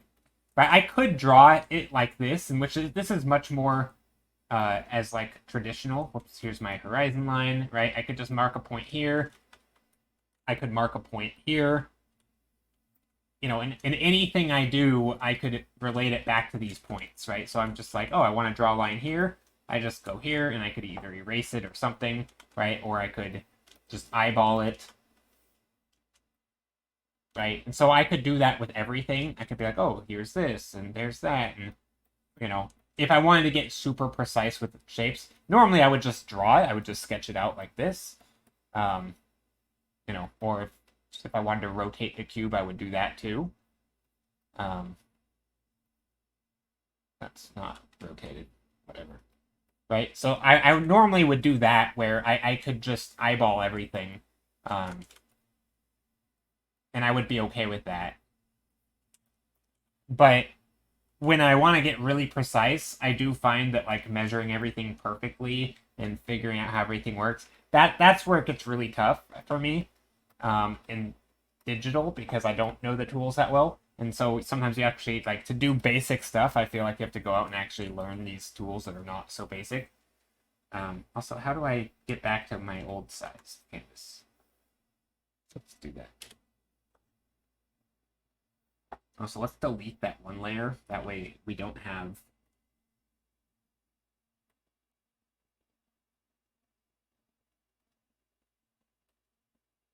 Which is the big layer? I don't actually know. Hold on. I might do something stupid here. This one's the big one. Okay. We're going to delete the big layer, so I don't have all those extra pixels there. And I'm going to make this one... There we go. Okay, I did it. Chroma Core Day 2 done. I needed a brain break before the next one. Or, oh, you need a brain break. Oh, this is very nice stuff. I like this. I like the inverted forest. Very cool.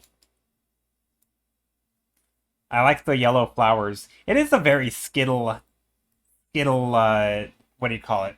Color palette there.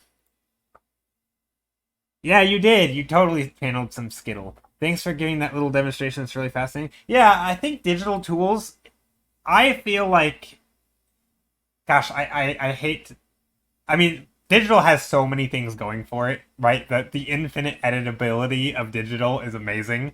But I will say, I think for some basic stuff, like for example, if you want to do like a masking tape type thing where you mask off an area and then you paint on the inside, I feel like that is like it's not extremely difficult, but it's like that requires a whole separate tool, right? Whereas like if you're painting digitally or if you're painting traditionally, you probably already have you've already taped your painting down, like it's already a thing you have available and you know everybody knows how to use tape, right? You could just explain it to someone and they could do it. Whereas with digital, you have to like explain the tool itself, which is like it's just not always intuitive. It's like, oh yeah, you just go to a mask and create a circle and mask with the outside, or you just do a lasso tool. But there's like different ways to do it, and I feel like some things like basic perspective grids, right? It's like I've been doing environments for I don't know, well, I've been painting for like 10 years or whatever, and like on this program I've never used perspective grids. It's like this is ridiculous. Like anyone should be able to bust out a straight edge and use perspective. So like sometimes I feel like the tools are just complicated enough that they can hold you back because the counterpart to it oftentimes is so intuitive. But then other times you have tools like, for example, if you're doing, I don't know, traditional art and you want to make here, let me show you. If you're doing traditional art and let's say you have, let's say you're going to do a painting. Hold on, let me go up. I'm going to do a little quick black and white painting first. What is happening? Oh, here we go. Classic painting for me. Little layers of shape and value. Let's go a little bit pinky yellow or let's go kind of purple. There we go. Kind of Skittle color palettes again. But if you want to do something like this, right? This is, probably pretty simple and traditional too, right? Making simple gradients. But if you want to do some like more complicated color work, I think this is where digital shines, because like in digital, let's do some stuff like this. So here's my little painting, right? Very simple, all one layer stuff, nothing fancy. This is a pretty consistent with traditional, I think, so far. Okay. Maybe we'll have some shadow and we'll have some light. So again, and now I'm masking something, right? And I'm adding some lighter color. This is going to represent where my light is. But let's say you have this painting, but you really wanted to ramp up the colors. In digital, like we just have color dodge. Like this is like the easiest tool to make stuff look beautiful. Like look at this. Look how nice you can just like, I'm going to make a sky and I'm going to make a sunset and the light's going to come in here and it's going to shine into this area. And like, that is not something I feel like you can do because there's so many little color gradients. If you look at the color slider, look at this color gradient go from this gray smoothly transitioning over to orange. It's basically a perfect gradient going through the hues and the vibrancy. So it both is changing the hue and changing the saturation and changing, like it's changing everything. All perfectly smooth, and it just makes things look shiny and beautiful. Like that to me is the beauty of digital. And you can just like turn that layer on and off. Yeah, it's super fast if you know, yeah, for sure. It's therefore a lot faster and you can probably learn more. Yeah, I mean, kind of. I think the problem, though, is that sometimes you end up relying on these tools as a crutch. Like, if you don't understand what's happening with color dodge, right? Like, trying to replicate this effect in traditional would definitely be possible, but you'd have to understand that this color, which is more yellow, right, starts to get more and more red as it goes away, right? It's also, in this case, it's increasing in saturation a little bit. So you're actually, well, actually it's decreasing over this way. But like you'd have to understand, and this is where I think learning the actual, for example, not using color dodge now, right? If you can paint it, right, you could move the color slider. And I'm not going to get this here. Let's use this big chunky brush.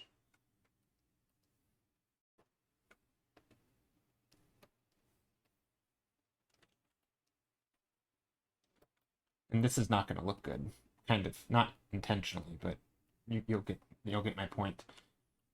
Actually, let's bring it up this way. Right, so like this is just me kind of picking the colors and painting them. And it's not going to look as good, right? But I could, in theory, still, if I understood the, what I'm doing, I could totally get a sort of an illuminating effect. It would be a lot harder. I'd have to be a lot more careful with my saturations, with my, everything that I'm doing. I'd have to be a lot better at actually understanding the effect that's happening. And here I've goofed it up and it doesn't even look good. So like I would just use color dodge. So I think digital definitely can allow you to rely on tools a lot. Where maybe in other, otherwise you wouldn't. If I were to do a glow dodge here, right, like you can just get way more vibrant stuff, and it's not always just the same as increasing saturation. Right, like this is, without the tool, getting this effect to look this glowy would just be really hard for me. I mean, it's not impossible, and I've done it, but it's not something I do often, so I kind of, it becomes much more difficult.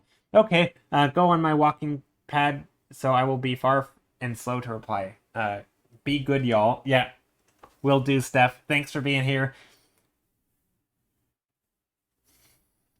So yeah, I do think digital has its upsides and downsides. Definitely has upsides.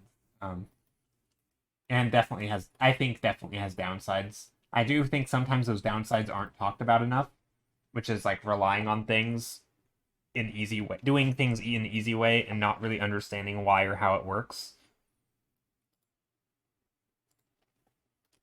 So I actually want to sort of self-critique myself and sort of break down some of those crutches and make sure that I do learn them properly, because I think it's an easy bad habit to fall into where you're just relying on your tools. Especially, well, this is not to get too ranty, but especially in like, times of AI when a lot of people are like, without your program, you could never make anything because you don't know the rules. It's like, well, there are some cases that apply to me too in that, with digital art. At least it provides some humor for us digital artists when digital artists return to a piece of paper. True, true. I will say though, the best digital artists almost always are also really good at traditional. Like if you want to be good at digital, I think, again, this is where I think just if it's a crutch, I think you tend to hold yourself back because you will always do it the same way in digital because you don't really know how to do it many ways.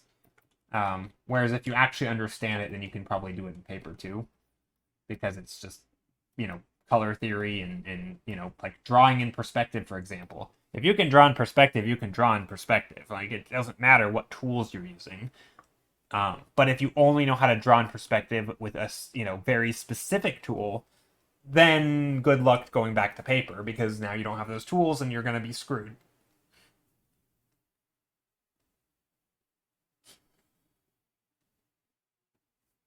I mean, like when I think of the best digital artists I know tend to be the ones who actually like I know for sure that they've trained traditionally at first. Like I'm a big fan of like Cynthia Shepherd. Well, a lot of artists who have done a lot of work for Magic the Gathering are I really enjoy some of their work, and most of them have really strong traditional backgrounds. So like Carla Ortiz is a big name currently because of AI stuff. She was the one who gave the talk at the Senate hearing thing, or she did a talk at it. But so she's trained traditionally, but she does digital work primarily now. Cynthia Shepard's another name where she's trained traditionally, but then she does digital now. So a lot of these like old, not old, but like very experienced digital artists, like they're very much in the realm of just they know their stuff, and I think that's sort of the camp to aspire to be in because they know their stuff. It's kind of it's the knowledge. I don't know. I guess it's like a knowledge is power kind of thing, and I feel like with painting, the more you know, the more you can paint. Also, let's add some warmth up here. Doesn't need to be actual yellow, but maybe. And then we're gonna add some dark or some bluish shadows. Okay, so I'm gonna mess around with some colors for a bit. One of my favorite things about digital is for sure just the experimentation. I can just play with colors. I can just come in here with like a blue overlay and darken, add like a blue light to all my shadows. And then I can come in with like an orange overlay and just add this orangey color to all my light. For me, anatomy is my wall, and when I practice my Indian world expands, and it's so much better. Wait, let's see. It was more of a funny quip from me, but you're right. Definitely artists who know their things. Yeah, yeah. No, I mean, you're right though. That I think seeing people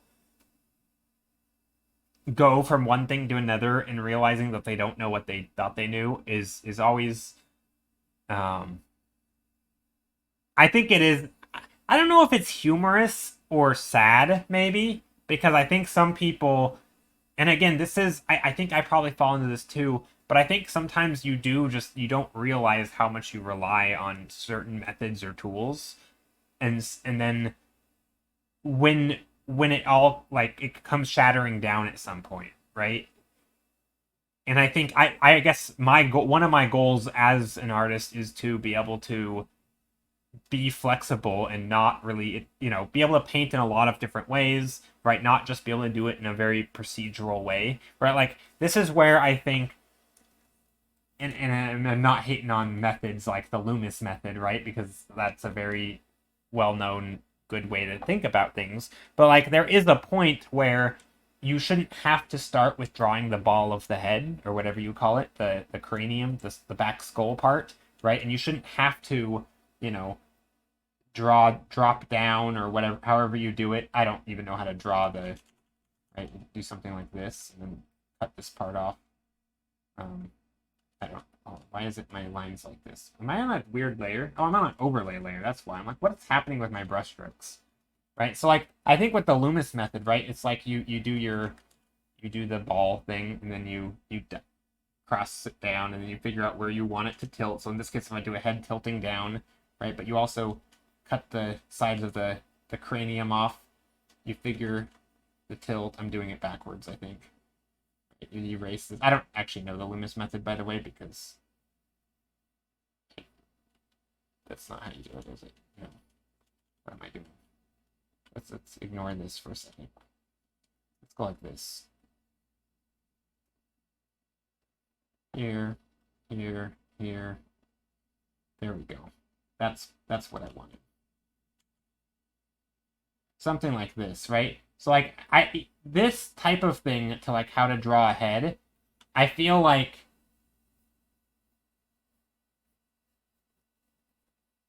is not like this is not a thing that I don't even know how stuff goes. Is this where the eyes are? I don't know. But anyway, like this is not something that I do. I mean, I also don't draw humans that often or people at all. But yeah. Anyway, I think being only able to draw a face that way, I feel like is not ideal after a certain point. Like eventually you should be able to start with the nose, right? If you wanted to start with the nose or something, you should be able to do that. And then you should be able to to work outward from there, and you should be able to like construct the face from any direction or from any process, just like you should be able to draw a square, right? If I think of drawing a 3D cube, you should be able to do this, right? You should be able to just sketch in a shape that is the same shape as a cube in 3D, right? Now, is this a cube? Yeah, it's a cube. How do I know that? Because this is the shape a cube is, right? But you're like, hold on, this is a square. This isn't a square. Well, it is, right? Because in 3D, it's like that, right? But being able to think of things in different ways, right? Similarly, I could think of a cube like this, right? Or I could draw it from the back corner and draw it forward. Like, I think being able to draw it in different ways, this is terrible, but I think being able to draw different things in different ways because you're understanding it well enough that you can sort of reconstruct it from any side. I feel like that is an important... That's kind of one of my goals, I think, as sort of a drafts person, you know, is that just drawing skills are concerned. Because I feel like those are the skills that really do stick with you. Anyway, random. Maybe not random, but that's my rant. Thank you for coming to my TED Talk. One of them, anyway. We'll have more, I'm sure. Okay, and we are going to vote here very soon on one of these. I just want to figure out what I'm doing with this painting real quick. Not my greatest thumbnail of the day, but that's okay.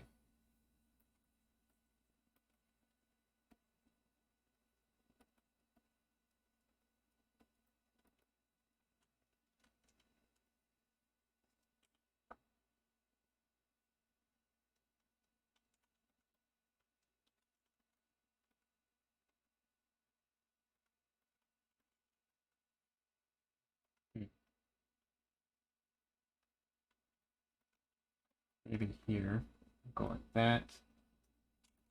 And then here, could go a little bit in the background. I'm just, right now I'm trying to just make some shapes that look nice and get the values to read so that we can tell how far stuff away is. And then I can come in here and start adding in little lines to make things pop into focus a little bit more. I think I'm going to head off. I just passed 10 p.m. Take care. And I'm going to do some chill video gaming. Nice. What game are you going to play? Thanks for the stream. Was my first time discovering you. Followed here and on the gram. Thanks. So we'll definitely return. Have a good weekend, everyone. Your art is epic. Oh, thanks. I'm glad you're here. Have a good rest of your weekend. Enjoy your gaming. Whatever game you end up playing.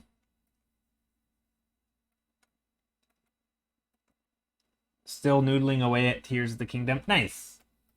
I still have not played it. I don't know when or if I ever will. I hope I do someday. But I don't have a console, and I am not much of a console gamer. Okay, so anyway, here's a nice little temple-y area thing. Maybe there's another layer down here. Ooh, maybe this one's connected. That could be fun. This can be connected down here.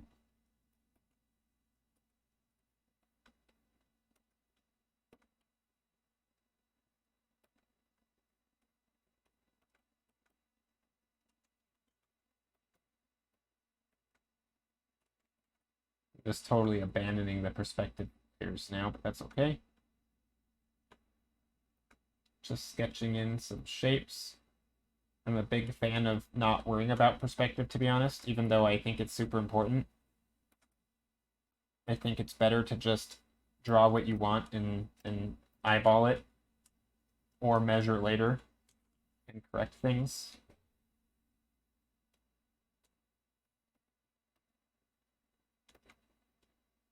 Okay, there we go. That's something. Maybe these are also stairs. Yeah, maybe not. Okay. That's not bad. Maybe I'll slap in some color dodge. Let's see what color dodge does to this. An orange color dodge. It probably isn't going to look good because Oh, actually, the pink is kind of nice.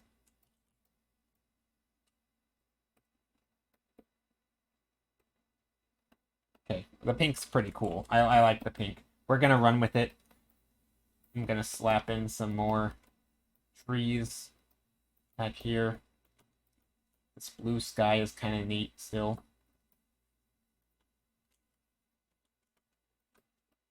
Okay, there we go. That's not bad. Alright, we're gonna vote. This will be a good... This one might end up winning the vote, to be honest. It's probably the best thumbnail of the day, maybe.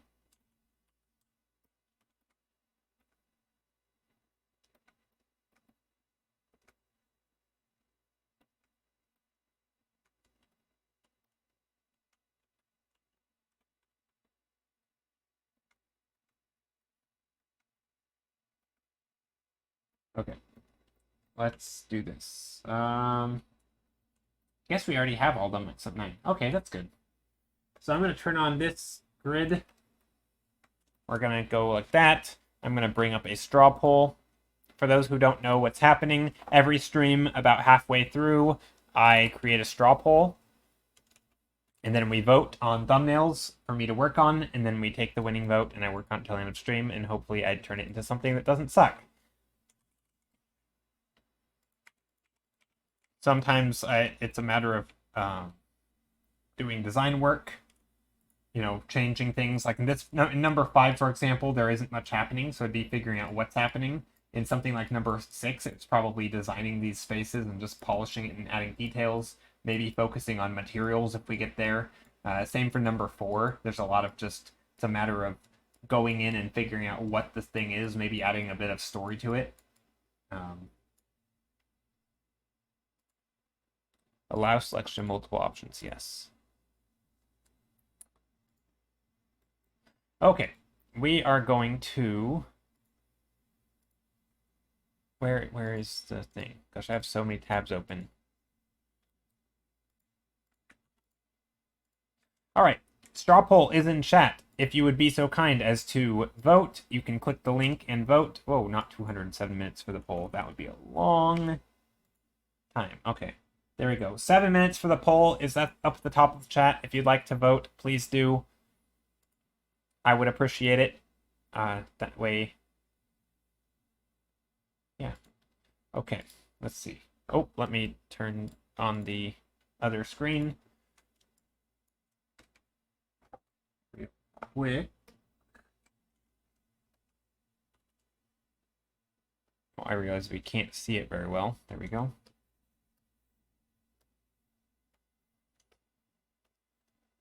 Then you can see the numbers, hopefully. There we go. Yeah, if you'd like to vote, please do. I think I'm going to vote for number... Probably just the 2, 4 and 6, I think. 4 and 6 are my favorite. 4 and 6. Alright. Let's go here. Number 4, number 6. But you're obviously welcome to vote for any numbers. Few people have voted so far. So far, number 4 and 2 are winning. Okay. Well, number 2 was brought back from a previous stream, so that makes sense.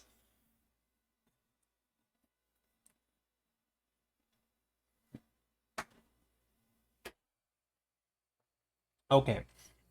Also, if you just heard a click, it was my air conditioning being turned off. Yeah. I had it on the whole time. I don't think it was making sounds in the background. If it was, I apologize. I guess I could have voted on number 8 too. Although I kind of left that little X there as like the perspective grid mark, but yeah.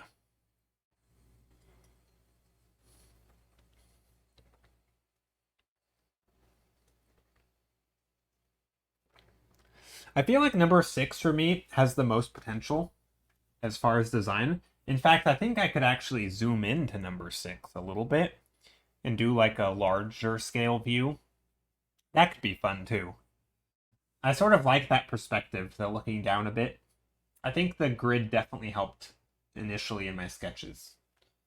6 caught my eye. Yeah, I'm a fan of 6. I think it has I mean, it's kind of, to me, 6 and 4 are very similar, right? They obviously both have architecture. They're both very just simple geometric shapes. But I think with 6, and they both have lighting, right? That's another important thing. But I think with 6, the downward looking perspective is a bit more interesting. To at least to me, number 4, I it's sort of a thing I do all the time, which is just this onward looking, you know, very very normal perspective, standing on the ground, eye level type thing. Luna XD says I really like 5. I think it's not something you see much. Underwater things plus light on top coming from above. The water is cool. Yeah, number 5 is needs a lot of work. It's hard. I was struggling with it. I think it would be fun to combine like number 5 and number 6 kind of, where you have like these underwater ruins, but there's like you're kind of not that far under the water, so there's still a lot of light.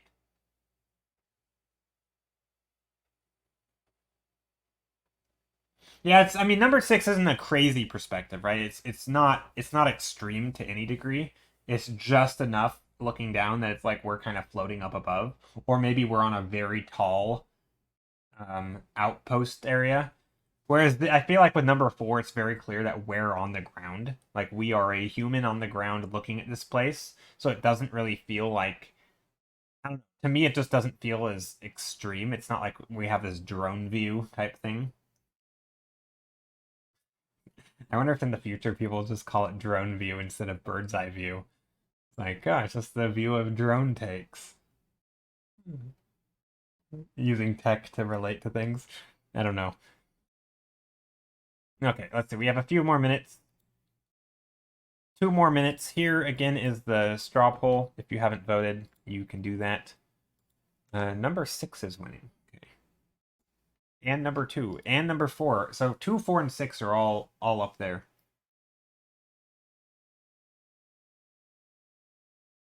2 is interesting. I'd probably want to add some lighting to it, I think. I know some people are very capable, and I think I'd probably be in theory too, is at doing nice scenes that are very overcast. But I find that they're just so hard to add nice lighting to and to really get the mood to look nice. I just love my lighting effects. If I don't have like this nice direct sunlight on stuff, it doesn't feel the same, you know? Give me that juicy direct lighting, that golden hour lighting or whatever we want to call it.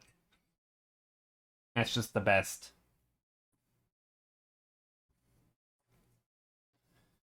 Alrighty. Also, don't forget to save, flip your canvas, and save, and drink water, hydrate, all the stuff. Few more minutes. I guess what I can do right now, I am going to post this. I'm going to take a screenshot and post this into my Discord.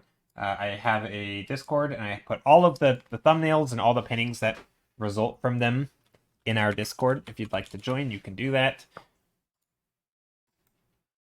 We've been having some pretty good discussions about like perspective and just drawing stuff and sort of actual art discussion. And also, eventually, maybe in a couple weeks, I don't know. I want to have or host a Secret Santa sketch exchange. So we've done these before. We've done about 7 of them. Typically, they land on like holidays or just thematic times of the year, like start of summer or start of whatever, something, as Valentine's Day or Christmas. But anyway, so I want to do one here pretty soon. But basically, a sketch exchange where anybody who wants to enter can enter. You just submit a prompt along with your name, and then somebody will randomly draw your name, and then they will do your sketch for you, or for them, I guess. But they'll do your sketch, and then they'll post it, and you'll do someone else's sketch, and you'll post it, and then it's kind of a giant sketch exchange, and you're just doing different sketch prompts from different people, and everybody does one, everybody does it for somebody else, and everybody who enters will also see their sketch prompt made. So that's something that we've done before, and we're going to do it again. I don't know when. We typically have like 30-ish people sign up, and it's always a lot of fun. So yeah, definitely want to do it again. I don't know when I'll do it. Probably in a couple weeks though. All right. It looks like the straw poll is done. Votes are in. And we have a three-way tie. Really? A three-way tie? You guys are... What? Okay. Well, this is stupid. Okay, three-way tie is a thing. So, poll. Create... what's the question? Tie break. The responses are 2, 4, 6, I think. Is that right? 2, 4, and 6. Yeah.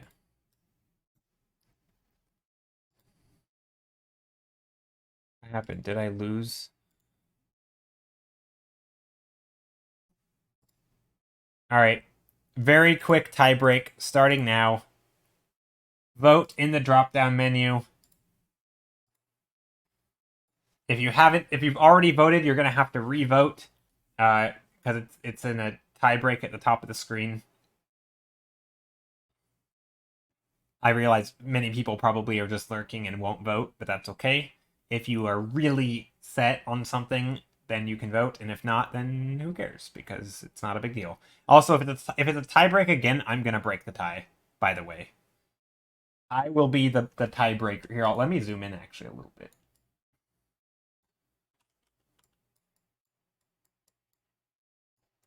There we go. Those are the ones that we're voting on. 6, 4, and 2. Okay, so far number 6 is crushing it. That's okay though. I like 6. 6 is my favorite, I think, of those. Number 4, I think, looks the best right now. Melina, thank you for the follow. I think, in my personal opinion, number 4 looks the best as a finished piece. But since... Oh, wait, you can't see number... You can't see number 6. There we go. It's hidden by the vote thing. But yeah, I think number 4 looks the best, but number 6 has the potential. That's my opinion. Number 2 is certainly interesting, and I think it's very thematic, and it could be a really nice design. Sort of like a world buildy type thing where we come up with an idea and we execute the idea. I feel like they all have strengths and weaknesses, and depending on what one we pick, I will focus on getting rid of the weaknesses. I feel like that's basically my painting process. I just put colors on the page and then I start critiquing it and I say what sucks about this and I make it suck a little bit less. It's like a constant self-critique. It'd be like if somebody who didn't know how to draw, makes a circle and says, "Hey, I drew a house. How does it look?" And you're like, "Well, houses are typically square." And so then that, or made, and then like, "Oh, yeah, okay." Then they make it more square, and you're like, "Well, houses normally have a door," and so they add a door, and you're like, "Well, houses normally," it's basically that's what I do when I paint. Is I make colors, and then I just start asking myself questions like, "What does this need to look like something?" And then I just do that thing. Like, oh, this maybe this should have shadows because buildings have shadows and light. And then I'm like, oh, okay, let's do that. That's basically my painting process. It's just constantly critiquing, which is probably why some people get a little bit, I don't know, down on themselves when they think about art too much, because it's constantly this cycle of sort of tearing their own paintings apart and looking for the flaws. But I don't mind that.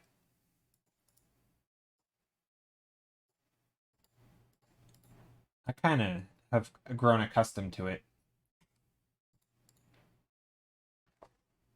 Like, it's not really the flaws. It's just, like, I don't know. I feel like I owe it to myself to do the best I can, which means getting rid of the sucky stuff. Okay, so copy this, copy paste. Let's make this large. Let's remove my grid and the overlay thingy. There we go. All right. So, how do we turn this into something? I think first things first is merge all of it together so we get rid of, just to reduce file size.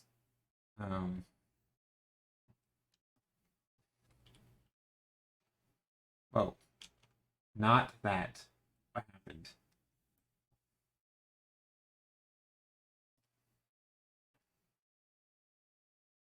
Why is there a perspective ruler in there? Where is it? There we go. And then I'm going to take this. I'm going to do something I don't normally do, which is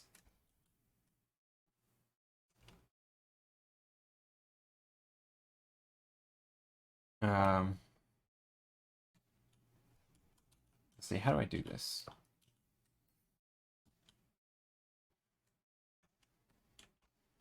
Okay, so I'm going to select this edge. And hit delete. Does this work? Nope, nope, not that. Okay. Maybe I can select this edge, hit copy. No, I'll hit cut. And I'm going to paste it, and I'm going to delete this layer. Now, do I have things out here? A little bit, but not enough. Okay, that'll work. There we go. So now I can just start painting. Oh no, I missed voting by a few minutes. Oh, it's okay, LA friend. The best one won anyway. uh, which is like, why vote if I'm just gonna say that that was the best objectively. No. But yeah, how are you, LA friend? Hope you're doing well.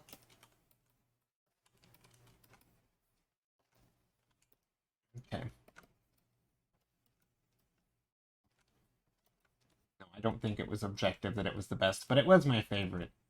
Or it was the one that I wanted to work on the most.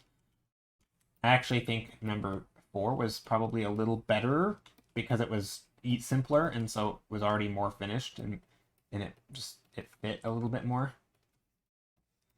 But I think it's a hard thing to vote for potential when you only see what's current, and so you just vote by what one looks nicest. Also, this is a weird tangent right here. Not like, me talking, but the actual tangent on the page. So I'm trying to come in here and fix that a little. Glad to hear the best one. I'm good. I've been drawing a lot lately and filled like 5 pages in your sketchbook. Dang, nice.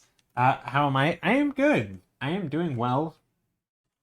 My day is groovy. No, I don't know. Yeah, no, I'm doing well. I don't know how to answer that other than just say, yeah, good. Um, yeah. Oh, I did a thing. So I mentioned this last time, and I want to mention it again because I'm kind of just curious. It's something I never hear people talk about, and the reason I haven't done it sooner is because I never hear people talk about it. But that's social media schedulers. Do you guys know anything about it, or have you used them at all? Because I downloaded one at the start of the week, or made an account on one, I guess. I linked up my social media accounts, and it's amazing. Being able to control all of your social media from one screen seriously is a lifesaver. It's so nice. Yes, so a social media schedule. So like I can schedule out Instagram posts for like months in advance or like weeks in advance if I want. Right? So I could like, and you can do all of it in the app. You don't have to like upload things, and you don't have to transfer it to your phone and then re-upload and go through all the tediousness of it. You can just literally drag and drop.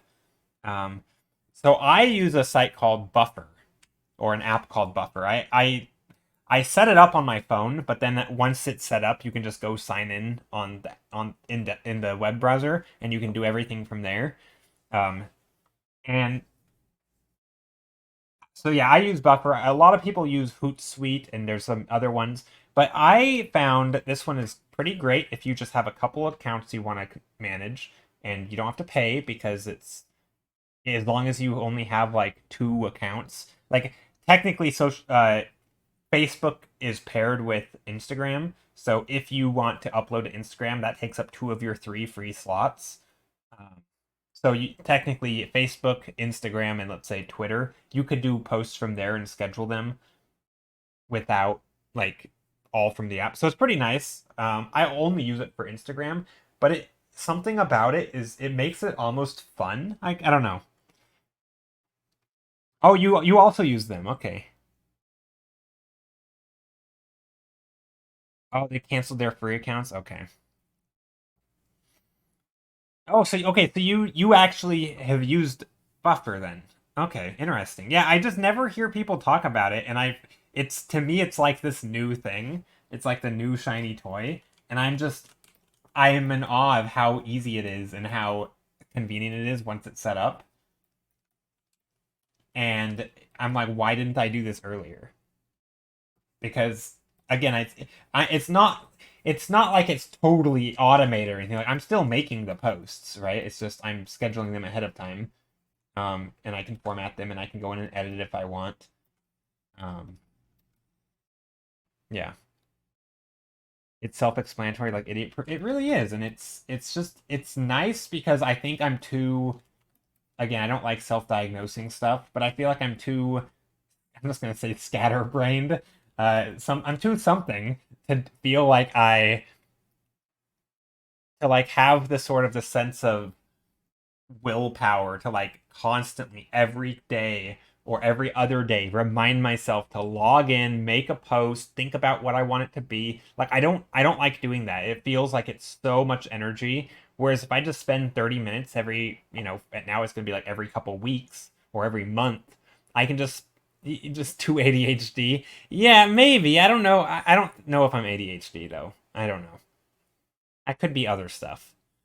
Um, but yeah, it's just I don't have that sort of mental brain power to feel like I want to do that. So yeah, I can just spend like 30 minutes every month or so and just schedule out posts. Plus, it's with the way that I work on stream, right? I do a lot of thumbnails, right? We get rid of that. We do a lot of stuff like this, where we take do a lot of thumbnails. We take one and we work on it till the end of stream. Um, so I end up with a lot of these little sketches, right? A different painting every single stream.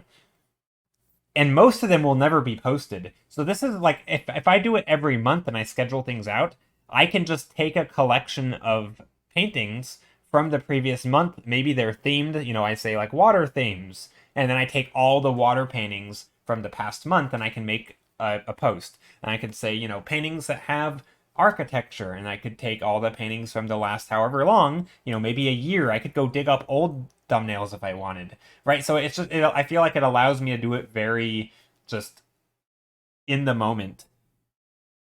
So I am gonna try to post every single day that I stream. So that's gonna be my new thing. So like 8 times a month or so 3 times a week, 4 weeks. So three times 4, 12. So I'm gonna try to post 12 times a month. That's gonna be the goal. So in a couple hours before I stream, when the posts pop off the most, right before stream. That way, if anybody sees it, it's kind of like seconds as like a going live notification. That's my plan anyway. Um, I don't know how well it's gonna work. I think it's gonna work though, because I have a huge backlog of like sketches and stuff, and I feel by doing it this way, it also allows me to not really care as much about the quality. Like it doesn't have to be a finished painting. It's just because now it's more about composing the post, right? It's more about like again, I could post a bunch of sketches as long as there's something that makes it worth sharing. So it could be again, it could be a theme, it could be it doesn't matter what it is, but I think the ability to just kind of set it up ahead of time and like I don't know, to me it's so much nicer. I know I'm going to sound like a broken record here for anyone who's heard me talk about this already. I probably will talk about it a few more times for people who haven't heard because I do feel like this, again, it's just a thing I feel like people don't talk about. And I don't know why.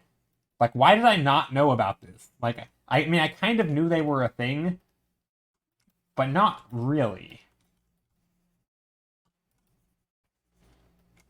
I don't know. I feel like I was just like, there was this thing that I didn't know about, and now I do. If I might give you advice, I'd say to really try around with different posting times and days. I have noticed my posts sometimes literally only get 3 likes when I post at the wrong time, and if I do it correctly, it will range between 20 and 50. Yeah, so Well, so I don't really care too much about growing on social media. Like I kind of, I mean, I kind of do, not, but not really. Like the growth isn't necessary. I mean, it's kind. I wouldn't say it's my main goal. In some ways, stream is my main goal, right? And in some ways, I want, like I said, I like to post a few hours before I go live. But yeah, I could play around with different posting times. I mean, I do to within like I vary the minute or whatever. But like, yeah, I should play. Now, what app do I draw? I'm drawing on Clip Studio Paint. Here, I have a command. Exclamation mark tools. Tools. How are you, Lucy? Hope you're doing well. So yeah, this is Clip Studio Paint. It's quite nice. I'm enjoying it. Um, yeah, I find it's pretty good. Also, this we had a perspective grid earlier. It's not going to work now because oh, why isn't it going to work? I don't know. I have to reset it up. Off topic. Any series you are currently watching? Not really. No, I'm kind of in between series. Haven't really been haven't really had anything lately. Um there was a Korean show. It was like a I don't know, is this called like something Seoul? Not Seoul as in like the Korean Seoul City, but like Soul. It was like a fantasy thing. I started watching that. It was kind of silly. It was like a K drama slash fantasy thing. I don't know. But yeah, no, nothing I've really been watching. What about you? Any good series lately? Jay's so fluffy. How are you? Okay, I still need to fix the perspective in this a little bit. Right now, this is not. Think this needs to come out more.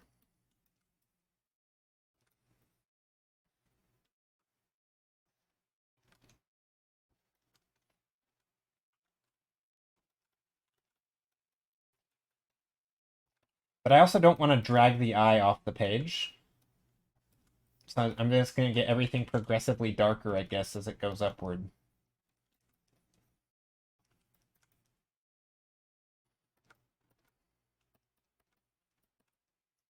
Maybe some trees and stuff down here. I basically what I want for this painting.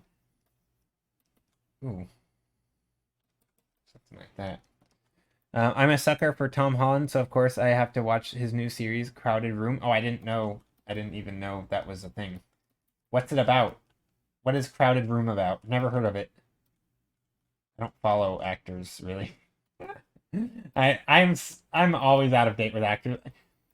To me, I feel like all the actors that I know by name are like old timey actors, or like they're all just like the actors that were popular when I was a kid, and they're all still popular because none of them have moved on. And like they're, I know there's some bigger names that have popped up since then, but like for the most part, a lot of the same actors are still popular, and I feel like they've just been there for the longest time. Also, this should be the shadow should go the other way. There's the shadow. This. I'm trying to make these shadows work, but I don't want it too structured. I do want there to be some interesting stuff, like maybe some little bits of shadow in here. I'm doing well. Hope you're having a good day, says Jay so fluffy. Thank you. I am doing well. Yeah, my day is going well, Jay. I appreciate it. Okay, okay, Ellie Friend says it touches on the topic of mental health and shows how people struggle in different ways, which is pretty interesting to me. So far, I've only watched 3 episodes, so I am not sure where the show is going. Oh, okay, interesting. And it's called, what is it called? Crowded Room. Let me Google that. Crowded Room.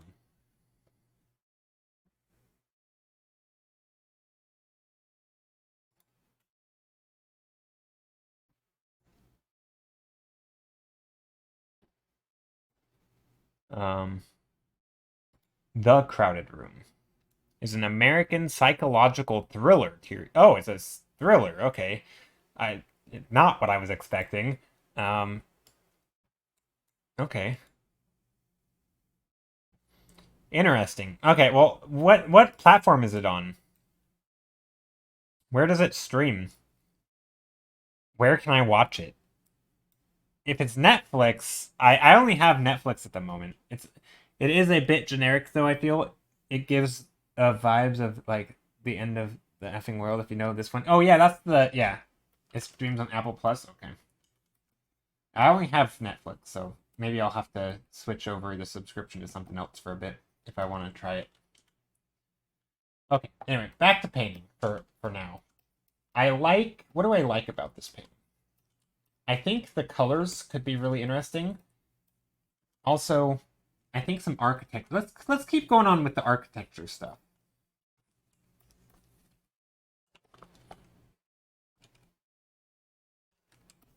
So this is obviously going to be the most important part. Let's make this okay. So we're going to go intersection here. I'm going to try to be as rigorous as I can with this without using a perspective grid.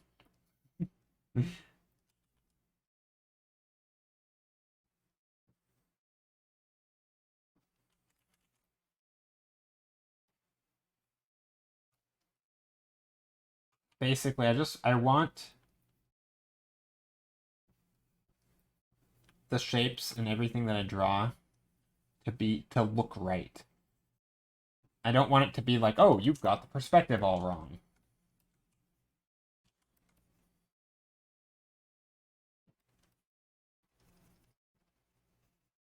Like I don't mind it too much if I get certain things off, but I think perspective and I want it to feel like there's I don't know. I want it to feel like there's some intentional design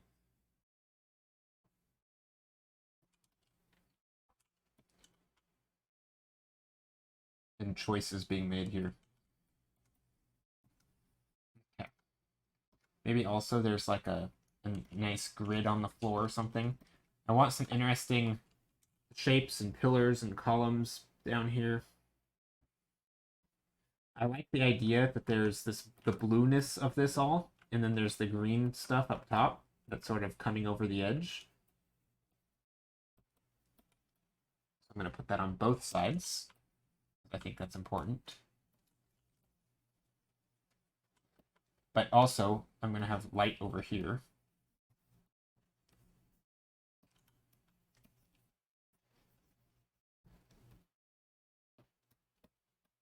And then again, blue can be over here. I do want a variety of also of colors. Stuff like this. Just different colors. Maybe some of the greenery down here. The shapes aren't very good right now. Because this was there's like only one circular shape in the entire thing. So I'm going to add some additional circular shapes over here.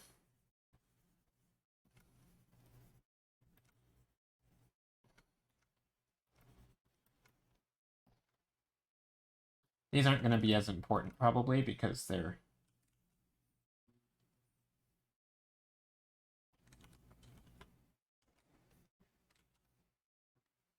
something like that could be good.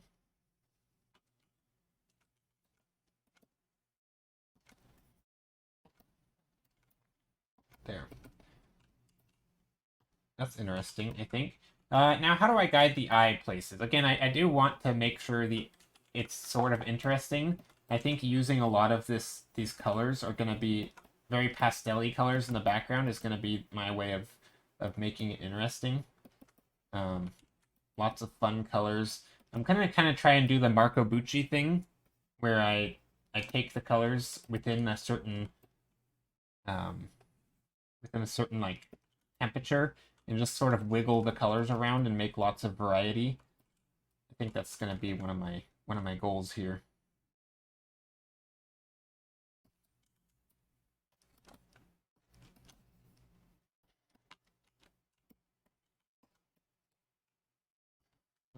darker colors back here.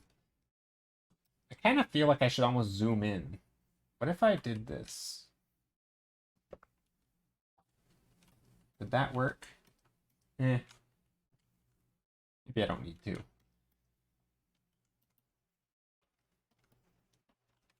I don't know, let's try. So I'm going to duplicate this, and then I'm just going to start masking stuff away. I think this is going to flatten it, though. I do want to be able to still see above, because this is, after all, kind of far away.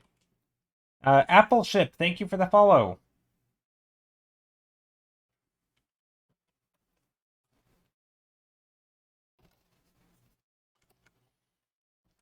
Okay, so let's get some greenish yellow over here.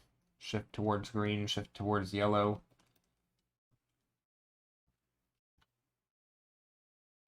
I feel like the sky is too bright.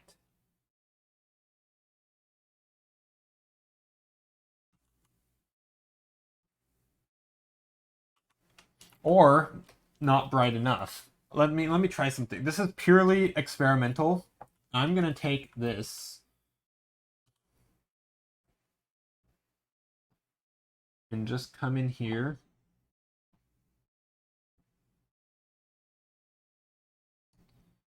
Read it again, Joe. It's not Apple Ship, but nice try. What did I? Ape Ship. Ape Ship, not Apple Ship. I added extra letters. I was just thinking of apples. How are you, Ape Ship? Thank you for the follow. I've totally never done that before.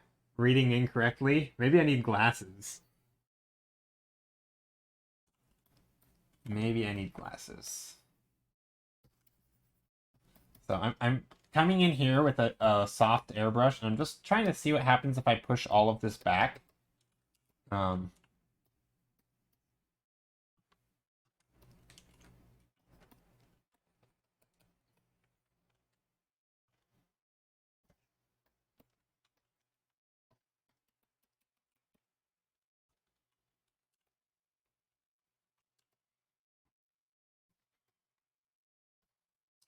Basically, the reason I'm trying to do this is I want to see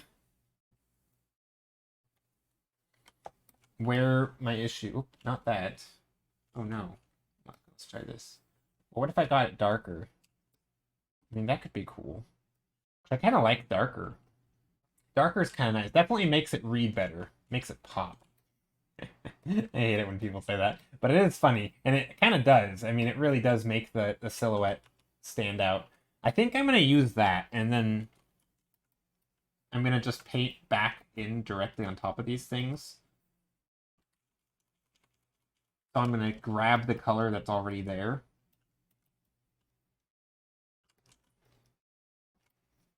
Paint on top. And if I want to do things like adding the bright green, I can do that. I can come in here and add the greens. Maybe I'll even use like a fancy brush like this, the baked apple custard brush that I like from the NYX Eco brush set, which gives me really nice brushworky brushes.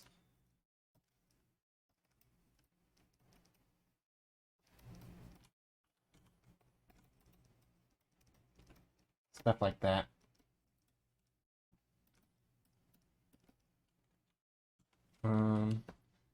Okay, I also want the, maybe up here it can get a little closer, maybe?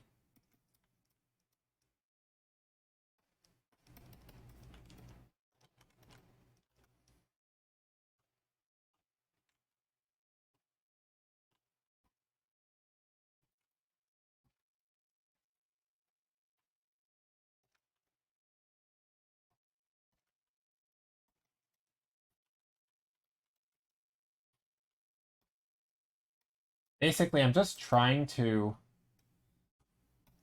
make some interesting shapes, interesting brush strokes back here.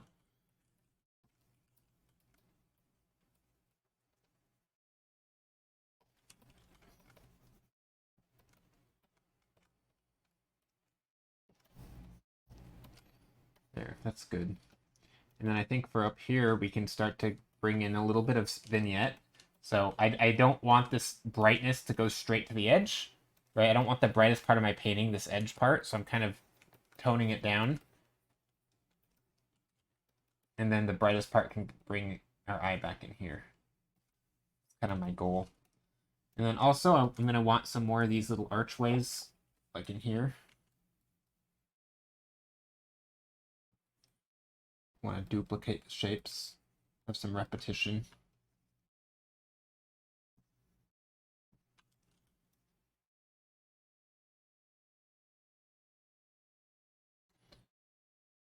Trying to add a little bit of interest in here. Maybe some shapes and lines. I should probably find some real architecture to reference here, because right now there isn't. This is all just imagination. Well, I should say visual library and imagination. I always... Do any of you have, not a problem, but like a mild pet peeve when people say painting from imagination? Like, what? I always feel like that is a little misleading. It's kind of like the whole, oh, I'm self-taught thing, right? It's like, no, I'm taught from YouTube or books or whatever, but like, yeah, sure, I did it on my own, you know? Like, is that really truthful? Like, not really, but I get what, I mean, I know what people mean when they say self-taught. They mean not from, they mean not as like a, proper act. Also, my perspective just got really weird in my eyes.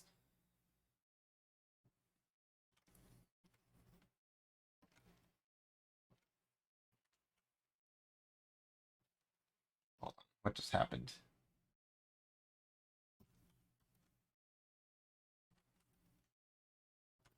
Did I just do something wonky? I feel like I did. I think I goofed something up. It's hella misleading. I pretty much regularly stop drawing for a long period of time because the statement makes me feel horrible because I can't draw from imagination. Yeah, I think drawing from imagination feels a little bit more misleading because it seems like there's a fundamental misunderstanding of how people draw.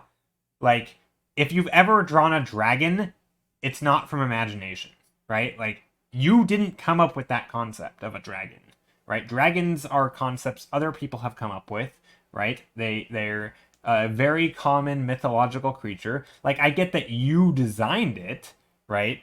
Designing something, using your knowledge of design and whatever. But like, if you design, say, a metal dragon, is that really from imagination? Like, this is how wacky the world in my head is. Like, no, it's like, what metal is and you know what dragons are, and you can just put the two together. Like, it doesn't. I feel like pretty much everything people talk about when they say they did something from imagination. Again, I don't really have a problem with it, but I think the idea is like, but I didn't use references. It's like, well, you kind of did. Like, the difference between, to me, like a reference and your the term like visual library, like the difference between those is like basically non-existent. Like, one is a reference that's in front of you at the time that you're drawing, and the other is something that you've looked at in the past and you understand it well enough that you can draw on your past memories of it for knowledge, right? Like, I have knowledge of a topic and so I can use that. That's all imagine. Yeah, but I think a lot of people frame it as, oh, I did it from imagination and I didn't use reference. But they're not, but they act as if like their knowledge of things, like a book that they read, right? And then, let's say Tolkien describes what a dragon looks like and they use that knowledge to then draw it. Is like, is that really from imagination? I get what they're saying, right? They didn't look at someone else's art and draw it, right? It's their own art, but like, it's all kind of from reference. Like, everything, again, designing something, like going through a design process, it's not just some magical, I just thought really hard and it popped out. Like, there's this, I don't know, to me it's all a little misleading because I feel like it hinges on the misconception that people just think of something, they see it perfectly clear in their head, and then they draw what's in their head. And that's like drawing from imagination. And I don't think that's like, I think a lot of people kind of fall into into this misconception because it sort of perpetuates the misconception through its language. And I think this is the same problem with, oh, I'm self taught, right? It makes it sound like you hid away in a dark room, you tried really hard, and came out, knowing perspective and all these other things. Like, no, you're not self taught. If you know perspective, you're almost certainly not self taught, right? Because you're taught from other resources. And I think obviously that language is fine, but the problem is that some people don't understand it. They take it very literally and they think, oh, wow, you did this without any guidance. I am struggling with guidance, right? I tried to figure out perspective using a textbook and it was very hard. So you must be crazy talented if you did it all self taught. It's like, no, no, no. They use textbooks too. They're just calling it self taught because they didn't go to a proper school, right? And it's sort of that type of misconception that I think is harmful, because some people, when they compare it to themselves and they see their struggles, I feel like so like if somebody says I did this from imagination and somebody else is like, wait, I can't do that from imagination, like what the heck, like that's insane. Like, no, well, they're not understanding how it's happening. And I don't know, I guess it just kind of bugs me a little bit because I am somebody who was very literal and got suckered. Oh, happy, happy, happy. How's it going? Because I'm kind of somebody who in my younger years got suckered into the whole misconception about how art works. And I sort of fell into this, like, oh, some people are just really gifted and some, art is just a thing that you have or you don't. Artistic talent is a thing you have or you don't. And it's like, well, why even pursue it if, like, I didn't really realize it was a thing I could get good at, right? So like I think everybody, and again, I've made this analogy before, but I think kids on an intuitive level and just from the culture we live in and the way the societies how they talk about sports, I think when a kid sees, a football player or a basketball player or a soccer player or, again, also that's football player, but when they see those things on TV, they understand that they are doing the same skill that they do when they go play in their own sports leagues, right? They're like, I want to be that person when I grow up, right? There's this idea that like they could achieve that, right? They just have to, they just have to work hard, train, practice, practice, practice. There's this idea that like those people are doing the same skill. And they're right. It is the same skill, right? It's just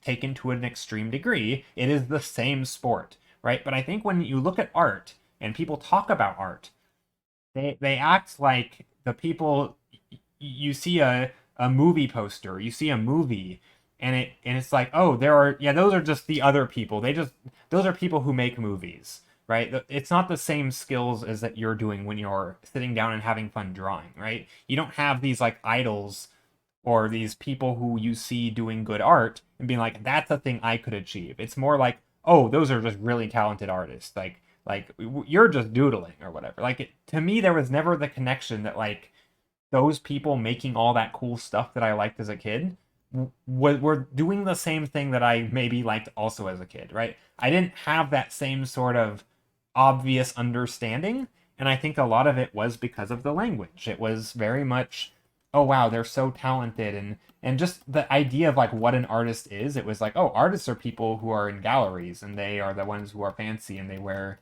funny hats and they talk funny and they sip on their wine. Like those are artists. And then people who do like, make like movie stuff and do crazy, or write the books that you're reading as a kid, like you didn't think like, I want to tell stories like that, right? I didn't think of it that way. I never once connected people doing art that I consumed with like I could do that too. I don't know. It's just it. Again, maybe it's just my family. I think it's probably a lot of it has to do with the family and people I grew up around and how they talked about things. And there's art was not a thing like that. But oh, sports for sure was, right? There was no doubt in my mind that it's like, what do I want to do? I want to be a and you name something like that concept of like I want to be an artist. That was basically synonymous with like only one thing, and that was like the fancy wine sipping person who makes millions for some unknown reason. And it's like, I want to be that. Like, no one said I want to be that person, right? But like, we never said I want to be the person who writes all these cool books. I don't know. It was very so I kind of have a bitter spot. Mirask, how is it going? Yeah, so I kind of have a bitter spot when it comes to language around art, and I do feel like a lot of it has to do with how people talk about it. The thing is, you can't draw things you haven't seen in some sort of variation of the object. Yeah, I mean, you can certainly combine common objects, like simple forms, into new complex forms that you've never seen. But the second you start adding function, now it needs to be understandable, and it's a communication thing. Um, I always underestimate and undermine how much work and dedication it takes to become even decent, and I hate it.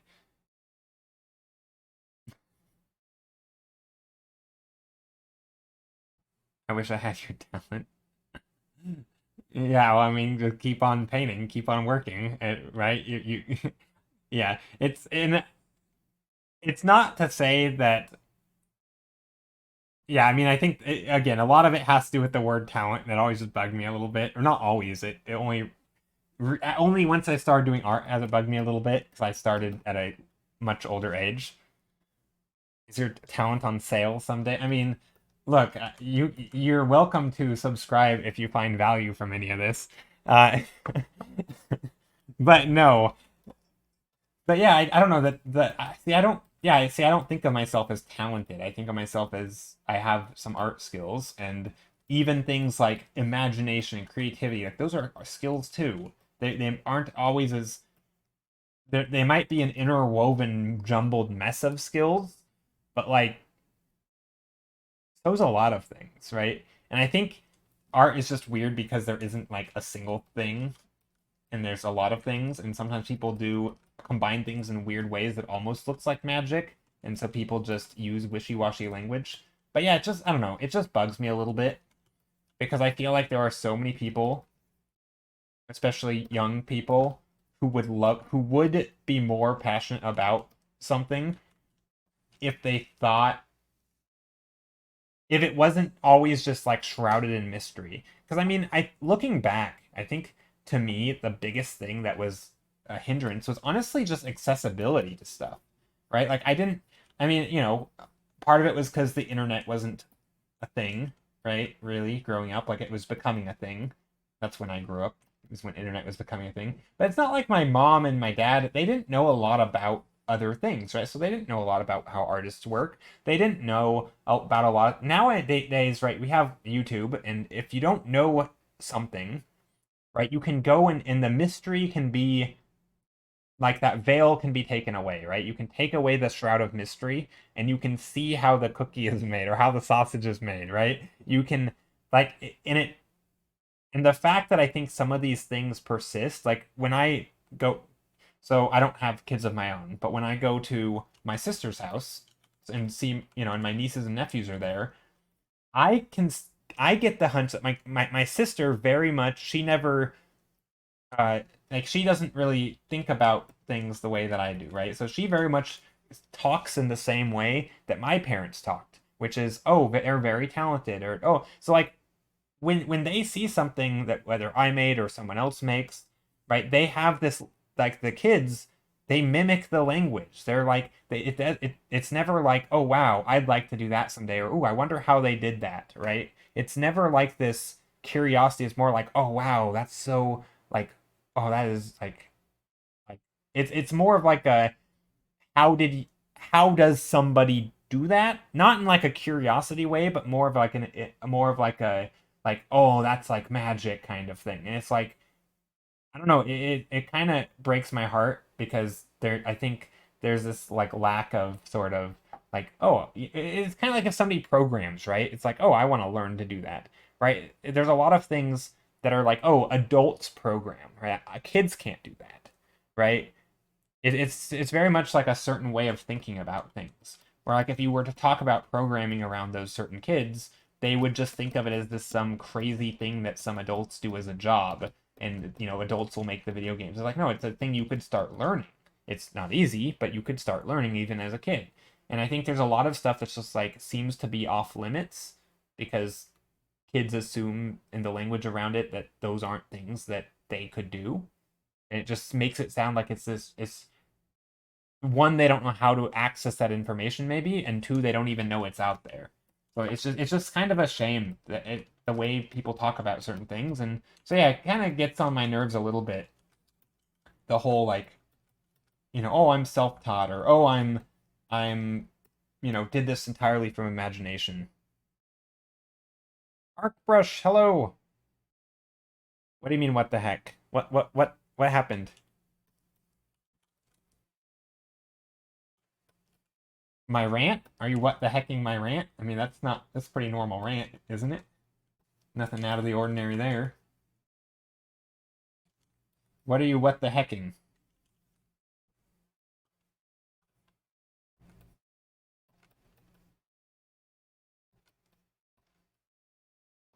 What art thou hecking? Okay, let me add. I'm gonna do a thing. One sec. Okay. Ah, now. Okay. What? Okay, I'm gonna do a thing, which is I'm gonna just take these brush strokes and make interesting brush strokes. But I also want to make interesting shapes, so maybe I should do that first. Let's do that first. I just spent 4 euros and I am disappointed that it didn't get my fit. Wait, did you just donate? Oh no. Well, thank you. Did it not do anything?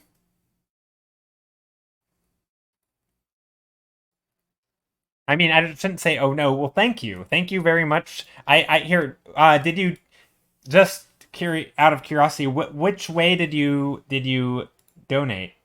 No, you subscribed. I think. Well, yeah, it shows you're a subscriber. Oh yeah, yeah, yeah, you are. Oh no. Yeah, sorry. I didn't mean oh no as in oh no. I thank you is the response I should have had. Oh no as in why didn't it show? I don't know why it didn't show. Did you sometimes it'll say do you want to share and you have to like share. I don't know. But anyway, thank you very much for the subscribe for the subscription. I really appreciate it. Here's some hearts in chat.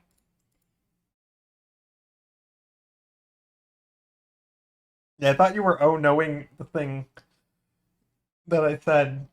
But yeah, it always kind of irked me the language around art, and I get it that there is a lot of confusion on how people do things. I mean, even amongst artists, like sometimes you look at stuff and you're like, how the heck did they do that, right?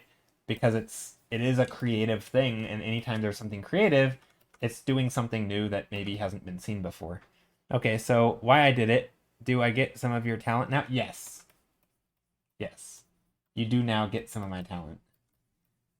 Thank you, by the way. My talent. Yeah. I mean, I feel like you have some of my talent. You literally are good. Like,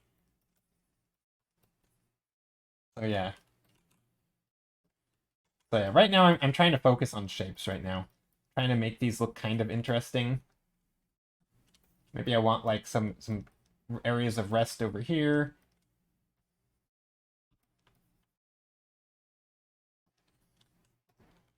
I feel like I need some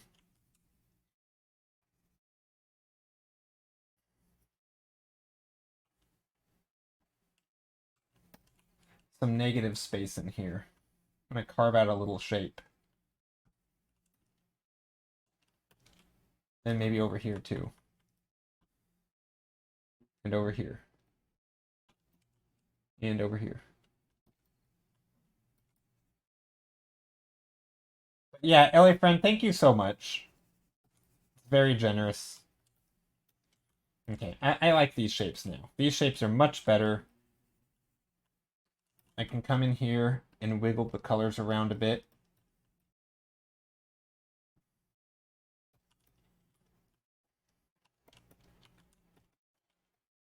This almost looks like architecture in the background, which it could be. I don't think it's gonna be, but it could be.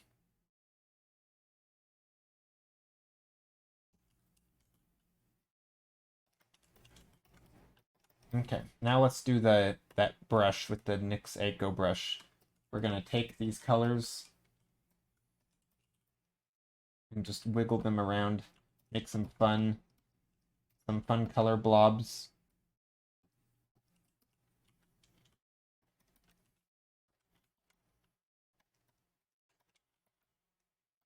Maybe some bright yellows. No offense, but I think I will go back to the normal plebes again after this month because I am broke student. Yeah, that's no, that's fine. Yeah, no worries. No worries. I really do appreciate it though. Yeah, not everybody can has I mean, look, I realize I'm streaming to, you know, mo I'm not to perpetuate stereotypes because this is what I was just talking about. But like most people who are viewing this are people who are artists trying to make a living or would like to at some point with their art. Like we're not exactly the you know like yeah, money is valuable to us and I understand and yeah, no worries. You should never feel bad for not subscribing. Like this is yeah. Had to be said. Yeah, I feel like I'm under no illusion that like not I don't subscribe to people very often because I can't afford it, right? Like this, there's a reason. Like it's yeah, it's just it's how it works. Yeah, no worries. I would never look down on someone for not subscribing if they can't. Or if they even if they just don't want to, right? You want to save your money on other things. Like that's fine too. I'm just happy you're here. Now I feel even worse. I don't even I don't even support the field I want to be in. No, that's the thing though. You shouldn't be the one propping up your own thing, right? That's like isn't that like pyramid scheme? Yeah, you just did. You just did support it. Also, isn't that like pyramid scheme where the only way that the business runs is by having people pay into the business? Like, no, you have to have a product or you have to be doing a thing that is getting outside money, right? The money has to come from outside. You can't just be a bunch of people propping each other up. Like that doesn't work, right? Like, because eventually, as you buy things from the outside, like you have to have money coming in. So yeah, no, the thought that you should be the one supporting other artists, I think is wrong. That's not true, right? Art field pyramid scheme. No. I'm saying art isn't because there are people who value it and will pay into it, like who will pay art. Like when you watch movies, right? Or when you do things. Those are not other artists supporting those things, right? It's not required that artists support other artists. I don't think that's a valid statement at all. At least not monetarily. I mean, presumably artists are going to consume art, right? Like that obviously makes sense. But it kind of reminds me of like people who I mean, yeah, it's like if the only way that you can make money is by teaching, there is something wrong with that business model, right? To some degree. Um, because then, yeah. I mean, maybe that's not true. It only depends on what the promise is. If the promise is education, that's fine. If the promise is I'm gonna make you rich by making you be a successful artist, then that's a bad promise. If the only source that people actually make money is teaching, right? That's where you get into like those internet gurus who sell courses for a thing that isn't actually doable really because that's not how they make their money. They make their money by selling courses for this thing. And like that to me is just a scam. Like that's like buy my product, I'll make you rich. Like that's silly. I'm a bit frustrated because I would like to reach normal people with my art at some point in my life, and not artists who are already in the field. Yeah, I mean, I think there's yeah, that's fair. I think it's hard to reach normal people. I mean, I think a lot of that is what things like commercial art is for, right? Like illustration, which storytelling, right? Books, children's books, that kind of thing. Like you absolutely could do that, right? Any sort of illustration and storytelling. It seems like it's right up your alley. So so far I think the only way. No, I don't think so at all. There's absolutely, I mean, I think making things for people is absolutely doable. Like for example, I think anyone, if you enjoy it enough, right, and stick to it enough, can make a book, right? Maybe I say children's books because most of the time, right, it's like that's probably the biggest market. I guess comic books are another market, but I don't really know much about comic books to be honest. It's not really a thing I've ever majorly consumed. Whereas I have read children's books, so I feel like I can at least talk on that a little bit. Um, and I listen to the 3 Point Perspective podcast, which that's what they do. So I feel like I hear people talk about it. Um,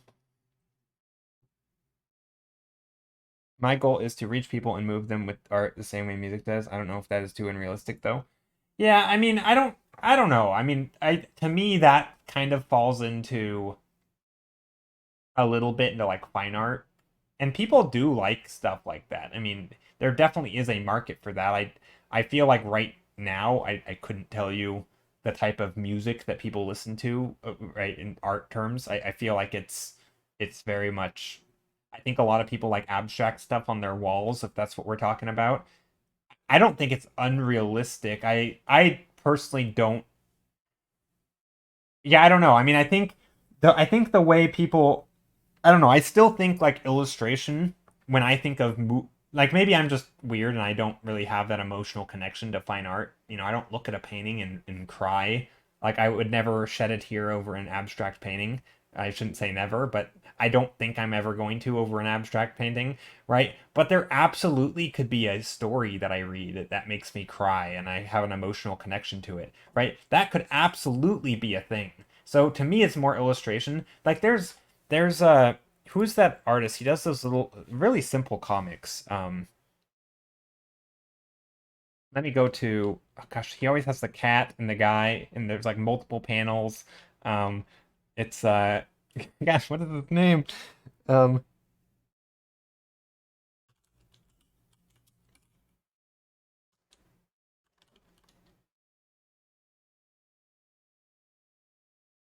um Campion. Pascal Campion, that dude. So you know who I'm talking about? Instagram. Like I feel like that person reaches a huge audience with his little Instagram comics and stuff. Um, if that's what you call them, comics. Little here, let me search his art. I feel like this person is that the maybe that's not the person I'm thinking of.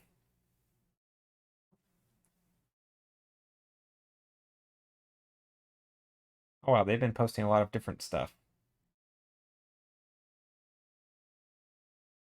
But yeah, okay, so this person. Here, let me bring it up on screen. So when I think of like reaching people, like I think this sort of thing, like this kind of thing, I think it's very much just illustration, right? It has a caption, it has a message, it shows a thing. But sometimes he'll have these like comics where he has these panels. Why can I not like these, right? He has multiple panels and it's like this, you know, him talking to a cat. Like these things I think there's so much emotion, there's so much like it's very, you know, sometimes it makes you think and it makes you feel things and it's simple. To me this is like again, I wouldn't call this fine art. This is still very much illustration and storytelling, right? But this to me is the most realistic way to reach people with art, which is to tell stories.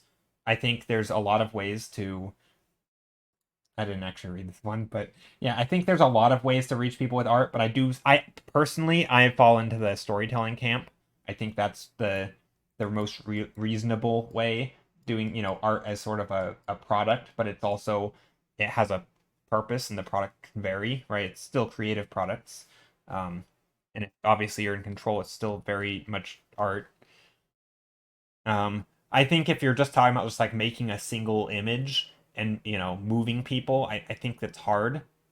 Um, it's certainly not impossible, right? It's definitely not possible.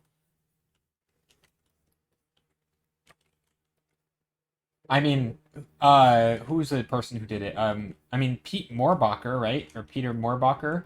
I mean, he's a good example. He more or less just painted single images of these angels. I mean, again, it's still very much illustration, right? He's depicting a thing and kind of has a story to it. Hold on, I have a helicopter in the background. Sorry, loud helicopter in the background. But yeah, I think Pete Moorbacher's a good example. I mean, he very much is just doing his own thing, but it is still like a series, right? It sort of has it's very thematic. Um, I guess it just depends on what you're looking to do with it. I don't know. It's to me, it doesn't really seem like a. I don't know. I feel like you could totally do that. I don't know. I don't think it's too far out there of a goal. Najar, how are you?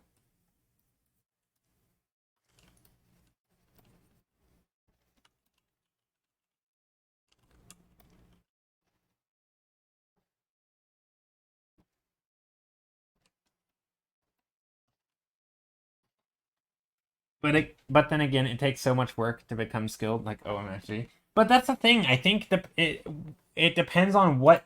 So I think if you just want to reach people, like you said, I don't think the skill is does. I mean, it's a different set of skills, right? I don't think technical skill, right, perspective and all that. Like I don't think that's the skill. I think the skill is, you know, depends on what it is. It's storytelling, it's reaching people, right? It could be very simple stories, but your skill is advertising, right, or marketing or taking things that people already like and re-showing it in a way that's more relatable to people, right? Maybe there's somebody who does, you know, Twitter posts who is really popular and they say things that are quite interesting, but then you start illustrating those concepts. You don't have to be the best artist. You just have to be someone who's connecting an idea to an image and people can like and share that image, right? Or you I mean again, I'm not obviously social media isn't the only way to do this either. And this is where I think children's books and books in general are a good way to go about it. And I realize again, I'm entirely talking about illustration, right? I'm not talking about fine art. I personally don't understand how it works. I know some people like art on their walls, but yeah, I don't know enough about it to even have a discussion about fine art because I don't really understand that market. It feels a little bit mysterious to me and a little bit like it honestly feels more like social media, right? Whereas I feel like telling a good story, at least it stands on its own. When I first started watching, this reminds me of one of those arts. Yeah, this one's a little. We've done stuff like this before, for sure. I've definitely done stuff like this before. I am wanting um to make it better than that though. Like if I'm doing a similar concept, I want it to be better.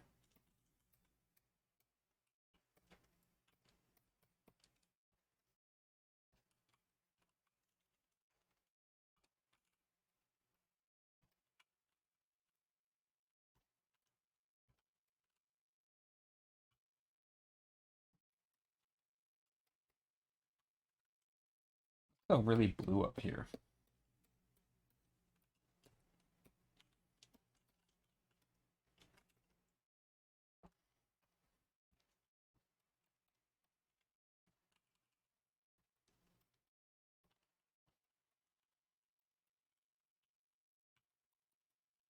Regarding the topic of when you look at art and make you feel something, this might sound weird and superficial, but when I look at master painting, like the ones exposed to in museums and admire it for hours, I look at it with a spark of jealousy, and that's because I don't see myself ever doing something that great in my life, with also the fact that I respect how much time and effort those people.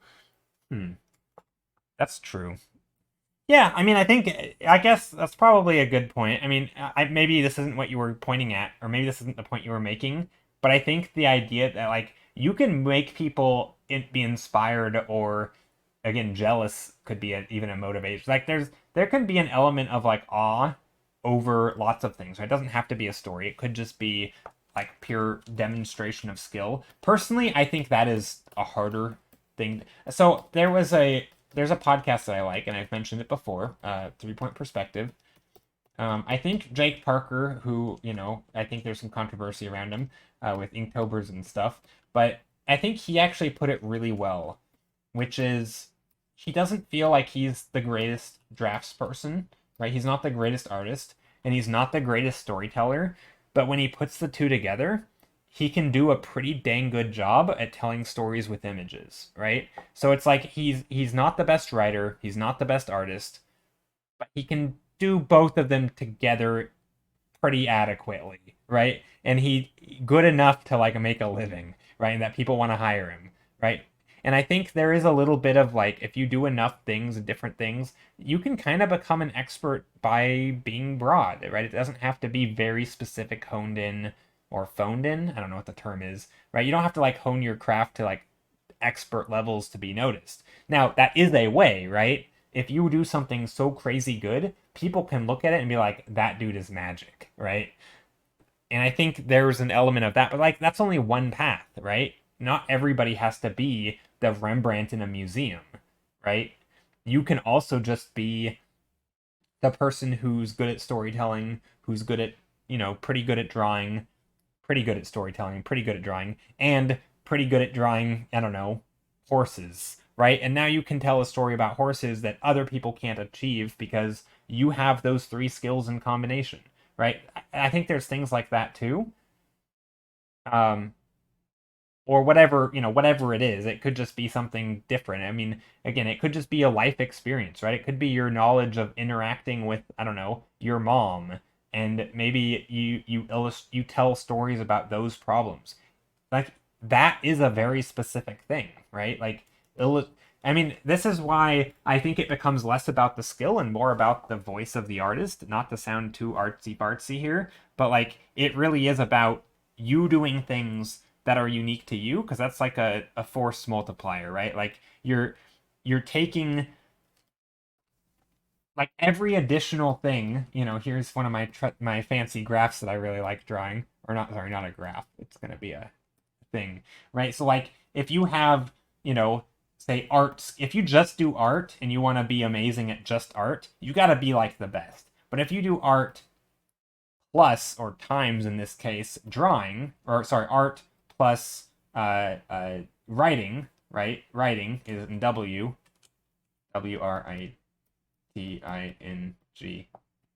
right? So if you do art times writing, right now you have extra power on your hands, right?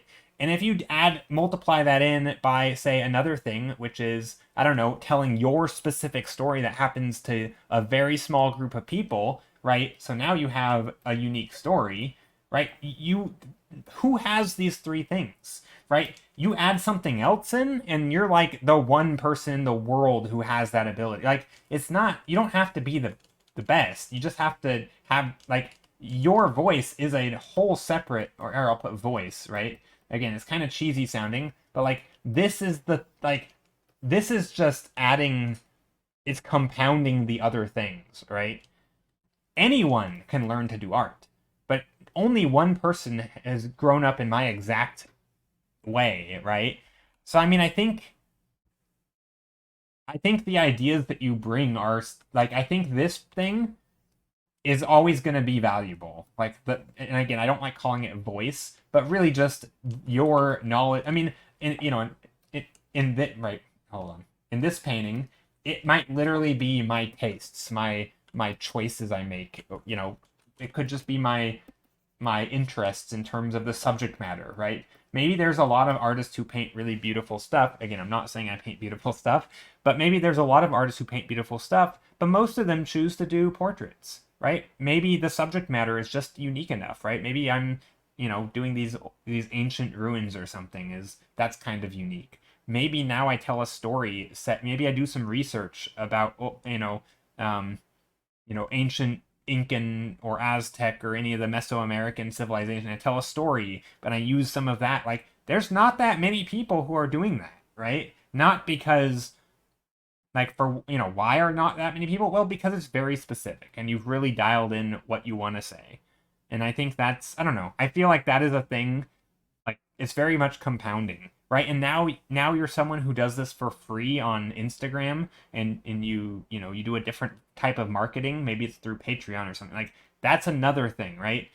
Now you have people have access to this for free, and, well, maybe you make some money through it that way, through, like, other means, right? It's not just selling books. Like, I don't know, I think there's, yeah, I don't know, I think I think being broad and sort of learning lots of skills and flexible is a good thing. I don't know. Okay, I gotta read up on what you just said. That's a great point. Also, being able to adapt to nowadays techniques like digital art and what artists are hired to do nowadays. Yeah, exactly. I mean, yeah. Also, yeah, things change, and being flexible and adapting to it, that's another thing. I mean, I don't think every single way an artist has to make money has to be through, like, working for somebody else. Like, it's not just being hired on a by Disney. Like, you can totally do your own things. It's certainly hard, but I think in some ways,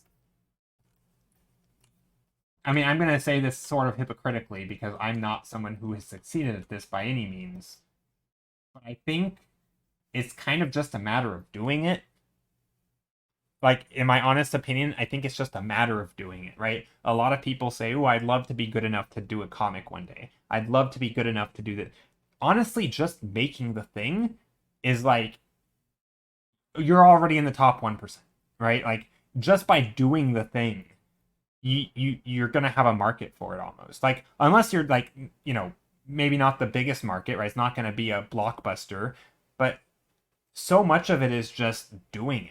And I think that's my problem is I oftentimes just talk about things, or I'm just painting single images without, like, any real direction or goal in mind. And I think just having the goal and doing it is oftentimes plenty enough. And if you just keep doing that, it'll, I don't know.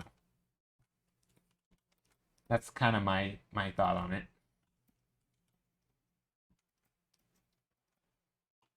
I guess it also depends. I mean, look, it is creative at the end of the day, and it's I think creative stuff, there isn't like a roadmap, right? I think that's another tough thing. So there is no roadmap, right? Somebody can't just tell you how to do it, because if they could, then other people could just do it, and then it would be saturated. Most of the time, it's you trying things, seeing what works.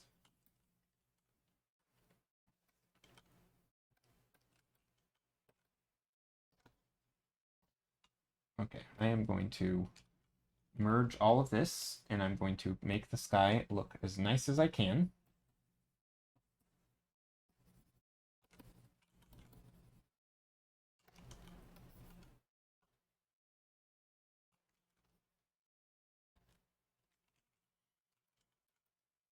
This.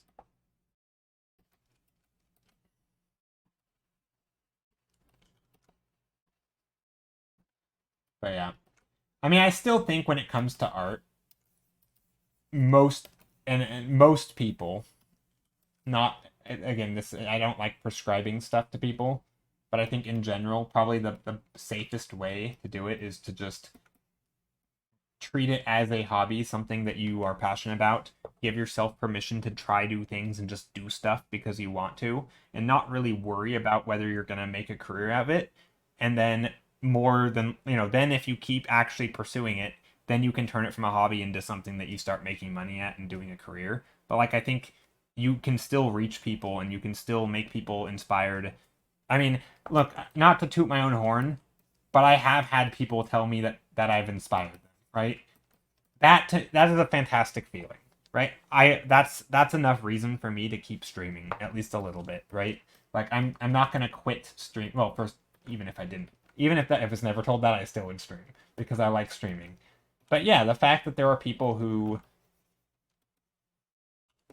have found a sense of community through my stream, or they have of whatever. Like, I don't know. Like, I mean, there's lots of things art can do that. I mean, it may not even be directly related to art. I mean, heck, even teaching, right? Education can be a thing that brings people together. I mean, it doesn't have to be like skill building for skill building's sake, for example. And I know I just said that if, if the only thing art can, the only way it can make money is by selling it to other artists, it's not very sustainable. But I think teaching is like an example where people just like to learn cool stuff, right? Discovering that there's a skill out there, or it's almost like, again, thinking of art as a form of communication is almost like a language. I think people like to learn languages. I mean, I use Duolingo, for example. There's a crap ton of people using that platform. Why? Because people like learning languages, right? It's cool. It's a way to connect. And I think people like learning to do art. People like being able to design characters and tell stories. And I think even teaching is a way to bring people together and sort of have them discover a little corner of life. And I think if you can facilitate that, even is always something special. I don't know. I mean, there's so many ways, but it's also crazy, super duper oversaturated and not exactly a like an easy way. It's not like an easy. So hold on. Weird. I'm gonna crop that. So yeah, I don't know. That's my thoughts on that topic. I guess I don't really think of it as like a sad or depressing topic. I kind of it kind of inspires me.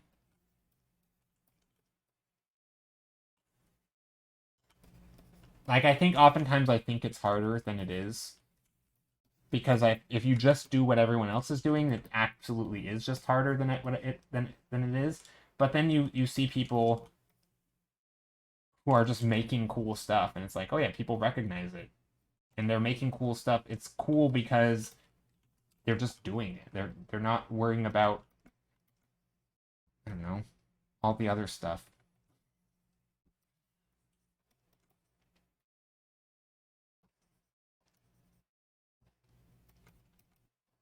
I think that's why when I think of people who tell good stories, I think of that Pascal Campion person. Like they really do just seem to be just making stuff because they like it, and they have stories to tell, and they have things to say, and it's like it's not even always that profound. It's basically like a tweet, except it has a little image that goes along with it.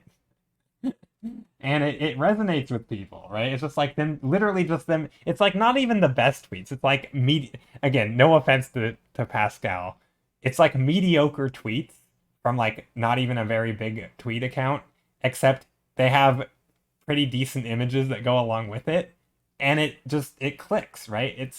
It's like way better than either one, right? If it was just the images, it's like, okay, these are okay images. And if it were just the text, it would be like, this is okay-ish. Maybe. Like I don't think you would even get followers on Twitter if you were just tweeting the captions. Like it's the combination.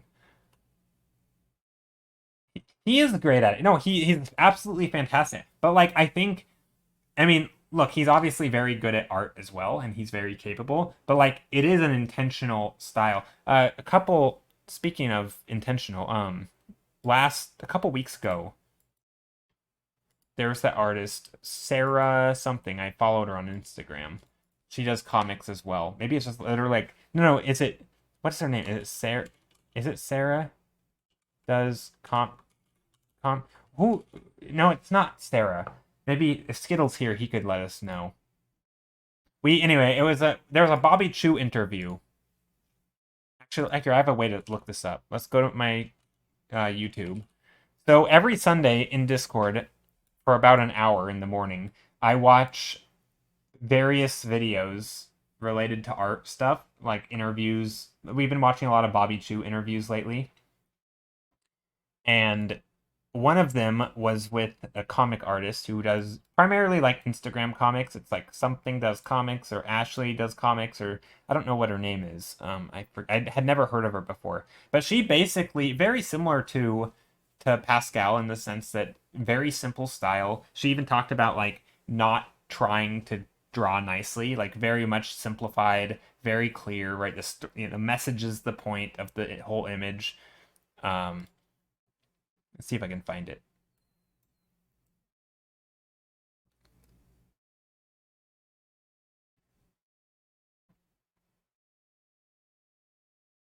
Where is it? Where?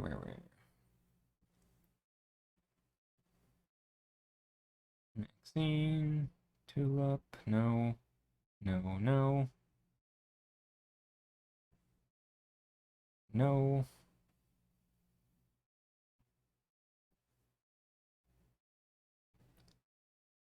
Huh. Okay, I don't know where it is, but I think I have a way, though, to find out. But yeah, it was a really interesting interview because she was basically talking about,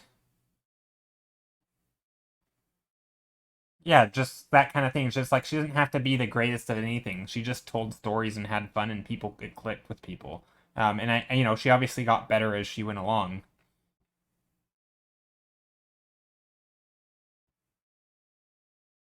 Okay, let's find.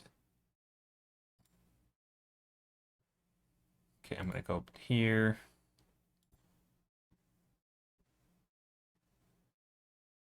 Okay, hold on. Videos, playlists, interviews. Okay, this is going to take a second. I should probably put this on screen so you can see. Why is it Adam Savage tested? No, I don't want that. What happened to the Bobby Chews?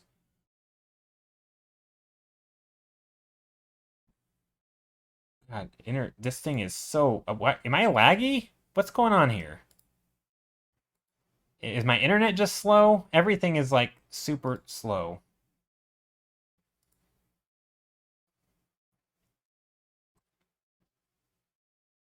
Artist interviews. Here we go. Please don't autoplay. Also, it's really hot in my apartment. I'm toasted.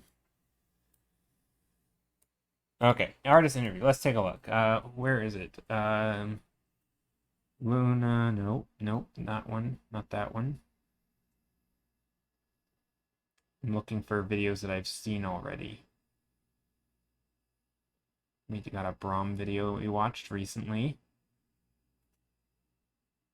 TB Choi, Yang Tian. Not them. Where is it? Where's the video? It's an oldie. It's an old one. Nicholas Cole? No. Gosh, there's a lot of these videos.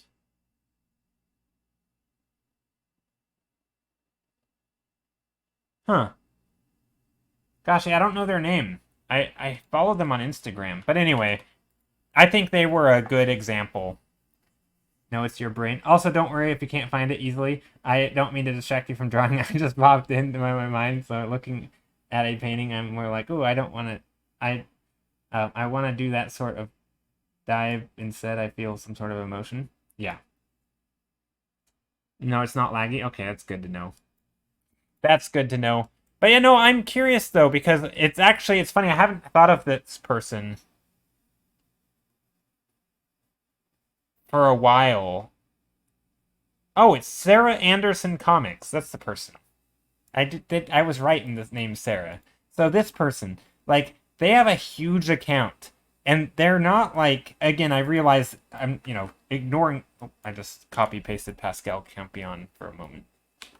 You probably know of them, but they're just like a comic account. They do little comics. They've gotten like actual publishing deals and various things because people like it. Like it connects. It's funny. It's cute. It's sort of it has their own charm to it.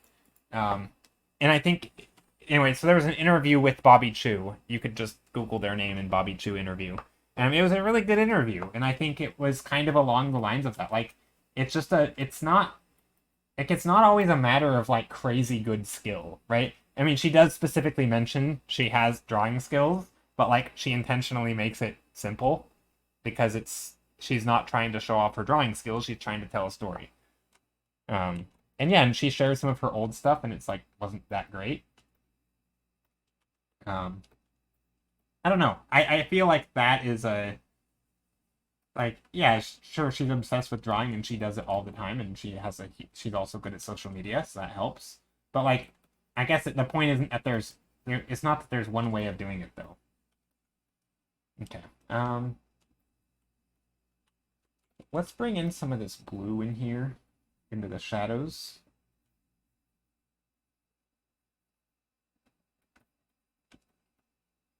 And then I'm going to crank up the saturation here.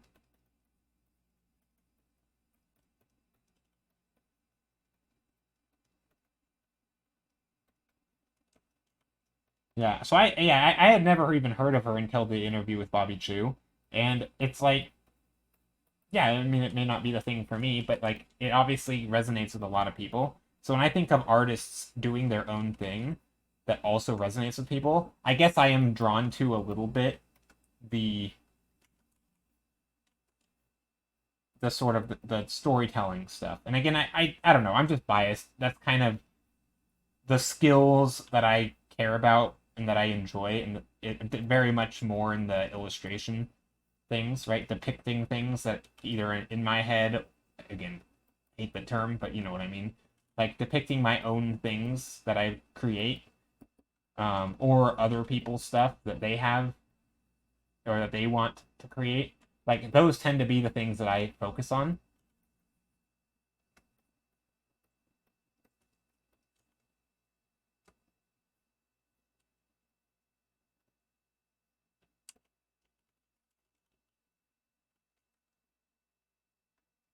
Just gonna draw some lines in here.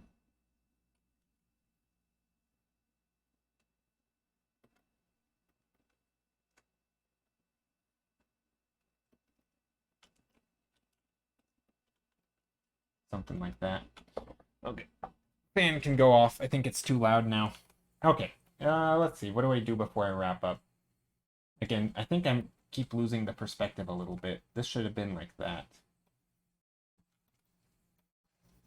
Does that work? Yeah, that works better. Maybe we could put something on top of here. Maybe not.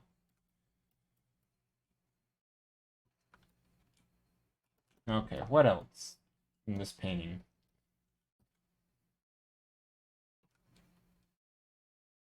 Maybe there's these little paths in here, something that just is just unique enough that it's like, oh, I wonder why that's there.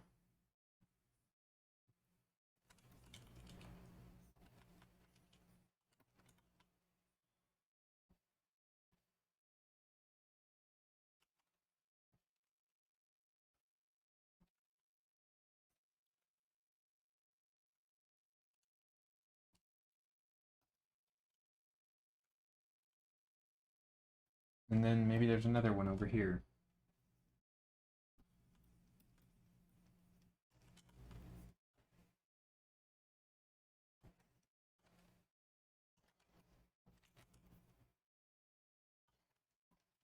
Yeah, on that topic though of like doing something with your art that connects with people or that makes people connect with it. I'll admit I do kind of also yearn for that or long for that, and it's but I feel like there's also part of me that's I blame myself for it, like for not doing it. Because I feel like I don't really enjoy sticking to like I don't have a thing that I'm so passionate about that I just want to tell, like a story that I want to tell. I feel like I don't know what to say. Like I don't have a thing that I don't know. I like in some ways I like telling other people's stories, right? Like hire me. I want to illustrate or paint. Like this is why I think doing like background illustrations for things like Magic the Gathering and stuff would be so cool because I love that product. I love that world, and I think being a part of that would be amazing. I don't have something like that of my own that I'm that excited about because I don't. I have never. Yeah, it's kind of weird. So yeah, I don't really have my own thing like that. But there are other people's things that excite me. And I'm sure someday I will probably have my own thing like that as well that I would love you know, that I love to do.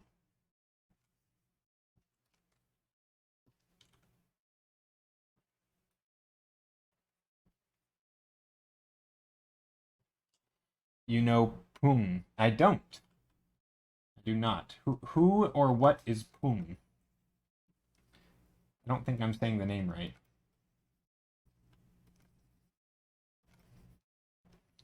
But I think this, Ellie, I do want to say first of all, also thank you for the sub. But I do want to say thank you for bringing up this conversation because I think it's a good topic.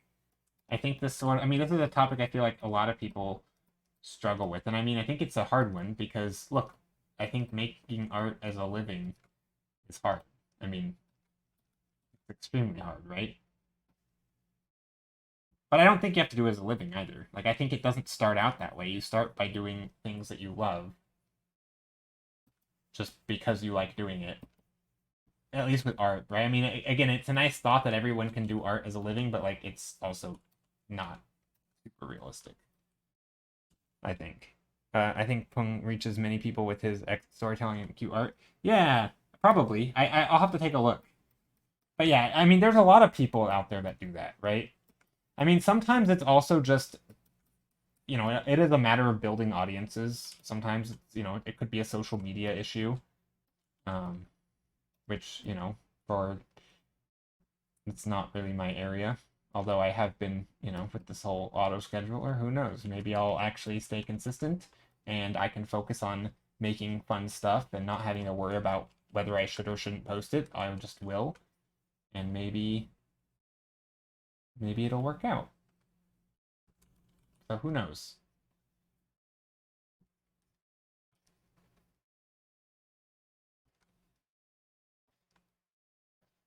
Go like this. Just make some interesting shapes.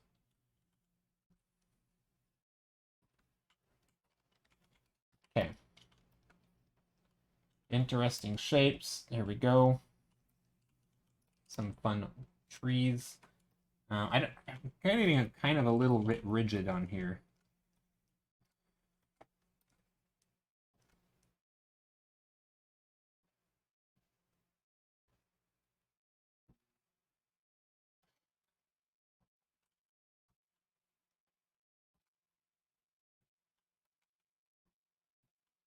Trying to add in little shapes in here that make it look interesting.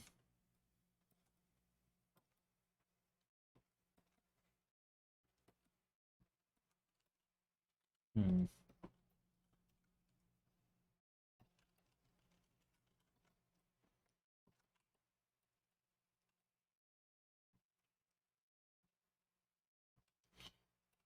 Trying to paint some of these things in perspective. This is something that I don't typically do a lot of texturing, and I don't really think texturing is important for this stuff. But I feel like if I am going to texture, I should be doing it in perspective. Or mostly in perspective.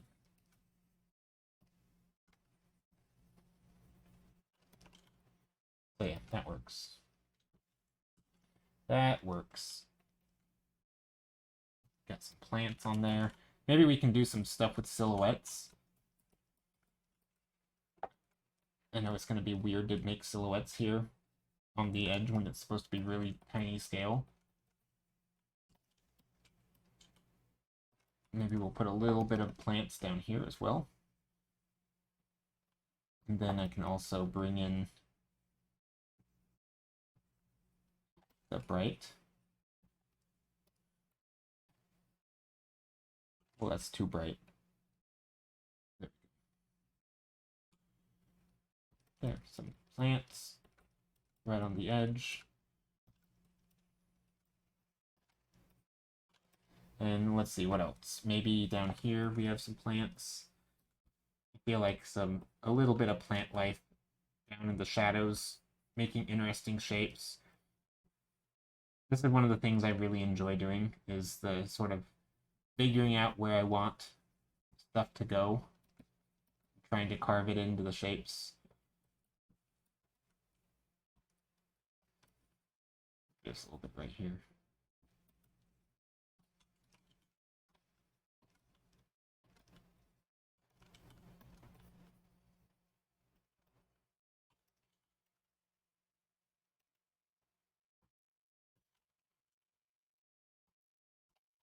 Maybe we get some plants down here as well. Ooh, this could be like, these could be little rings where it's like a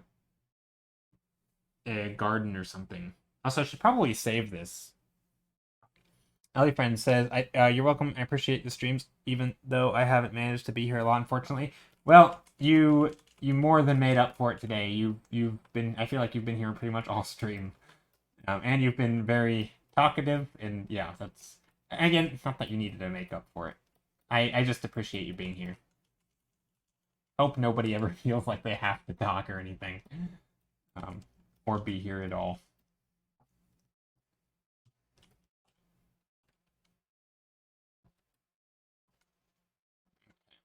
There's this.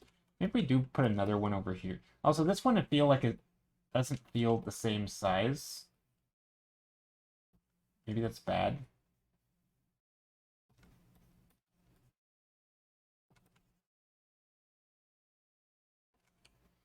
I like that. Second job, be a constant viewer on the stream.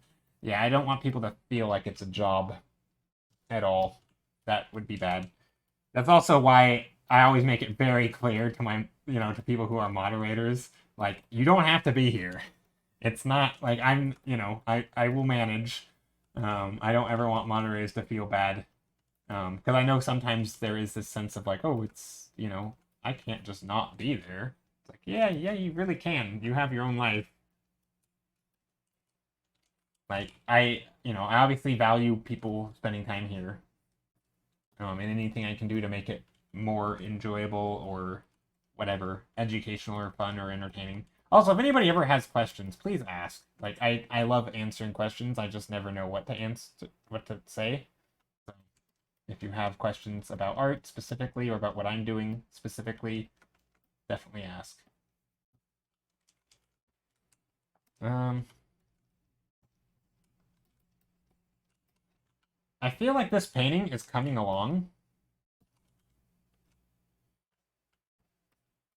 but, but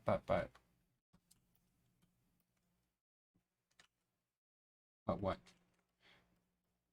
Well, it's coming along, but it has some issues with depth and color, I think. And I say color, but more just art painterliness that I like.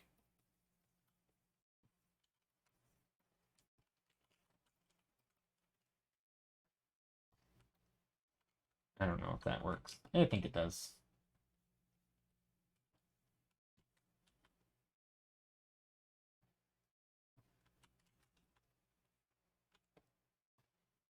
I mean, I guess we could add a little bit of warmth in here. That could be fun.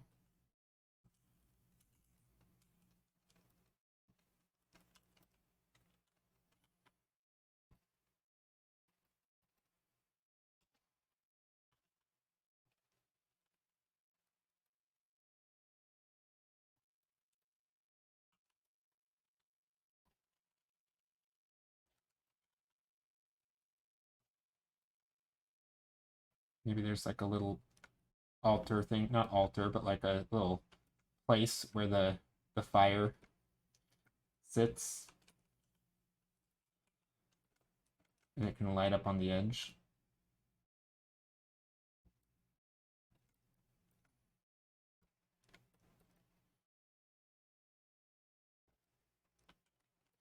Maybe something like that. Again, I don't want to go crazy detailed or anything.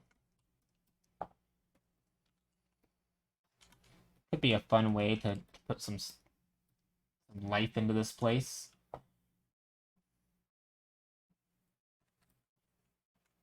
Right now it's a little bit lifeless. What else? What about this stuff? Maybe there's these little paths over here.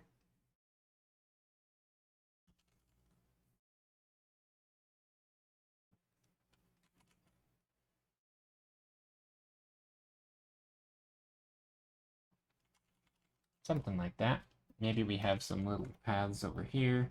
Again, I'm just kind of adding these little surface details.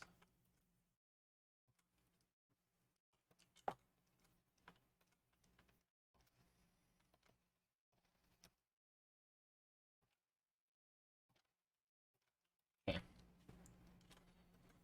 There we go. I'm pretty happy with this. I think this is going to be the painting for today. I think we're going to end here. Or very, very soon. I'm kind of curious. I want to do one thing before I do end, though. I want to add a little bit of, like, a vignette around this. I feel like I can, what do you call it? I don't know, push some of the values a little bit. Some of the darks to make them a little bit more darker. To make it, yeah, that kind of thing. I mean, I don't want to just go crazy dark. Right, like this isn't a nighttime scene.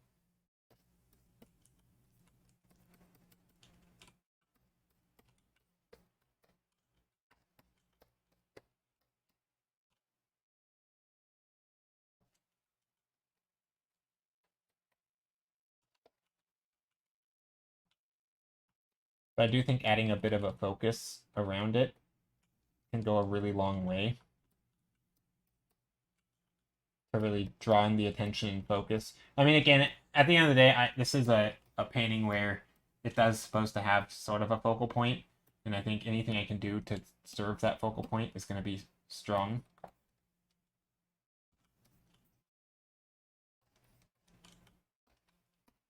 Or stronger.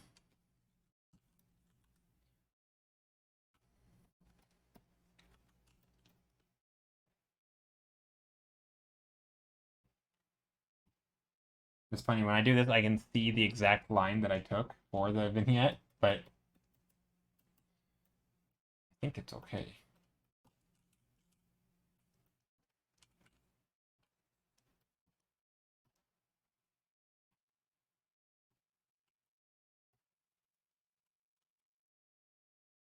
Yeah, it's a bit much, maybe. I think it works, though. Alright, I'm happy with this one. I think I'm going to call it finished for now. Maybe I will grab in... Oh, wait, this shape. Oh, what happened here? Why is it so dark? Do I like that? Wasn't what I meant to do.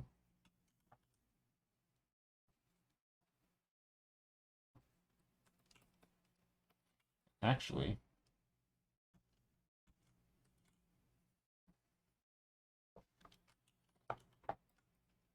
Let's just come in here. And add that pure black down there. It was not a thing I was intending to do, but I think it's going to work.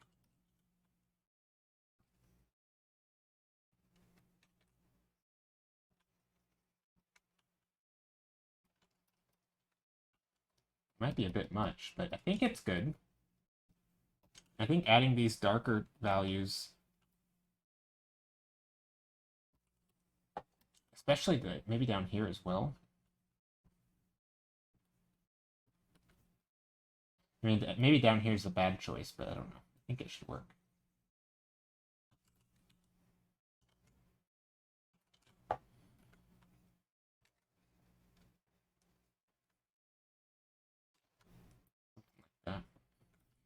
Alright. And next stream will be on Monday. Next Monday, more streaming, more ranting about various art stuff, more talking about, I don't know. I'd like to, I always say this and I never do it, but I really do want to start like a project where at each stream I can kind of work on that project. And I can, build on it and, maybe people can contribute. We did the Wild West Wild West Witches thing a while back, which was pretty fun. I do like this. I think the vignette on the sky is a little much, though.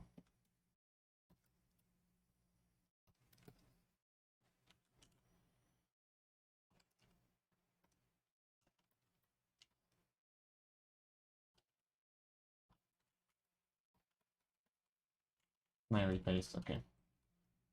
Yeah, there we go. Very, very geometric. Kind of wonky perspective, not perfect, but we don't like perfect here on stream. We like good enough.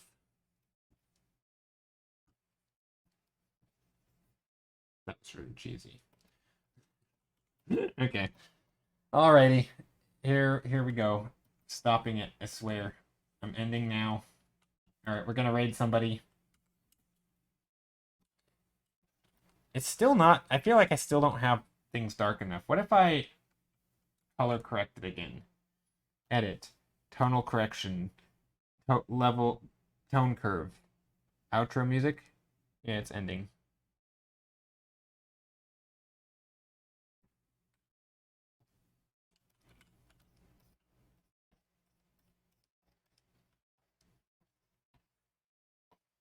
Yeah, we got our outro music.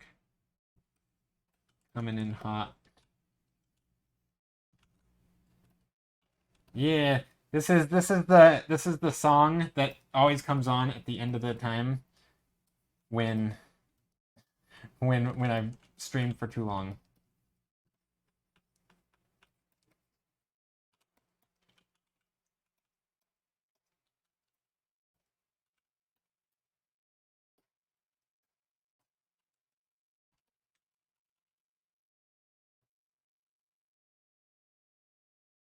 Is this too dark? I don't know, maybe. I kind of like it though. Okay, well, we'll stick with this. This works. Great talks. Thank you for the stream, sir. Yeah, no problem. Thank you for being here. Thanks for hanging out. Glad you were here. It was fun. Thank you all for keeping me company. And hope to see you again on Monday or whichever other day. Any day. I'm here 3 days a week. Monday, Thursday, and Saturdays. We are going to raid somebody. We are going to go to Gerb's art, maybe? Geb's art. Maybe Geb's. I don't know. You could also go to Octohannah. And let's do the Octohannah. So Octohannah, maybe. We'll see. I don't know whose stream I'm going to go to. I think we were just at Geb's art. Yeah, let's go to Octohannah, maybe. See what they're up to. If you don't know Octohannah does... See you on Monday. See how he is manipulating us into coming back, like, at a job? Wow. Yeah. See you on Monday. Yeah. You're hired. Oh, maybe Skittle? Yeah, we go to Skittle a lot. I mean, we can give Skittle a shout out. Shout out a blue Skittle. So I'm gonna shout out Skittle and not rate him today. He is a great artist and streamer. And if you guys don't know Skittle, yeah, you should check him out because he's great. But I don't think we're gonna rate him today. I think I'm gonna rate Octohannah, who her stream is, I don't know how to say it. I feel like she... Every weird idea is a good idea. Is about Octohannah. I was gonna say her stream's a little weird. It's fun. It's definitely not the same vibe as my stream. That's putting it lightly. She draws all sorts of stuff.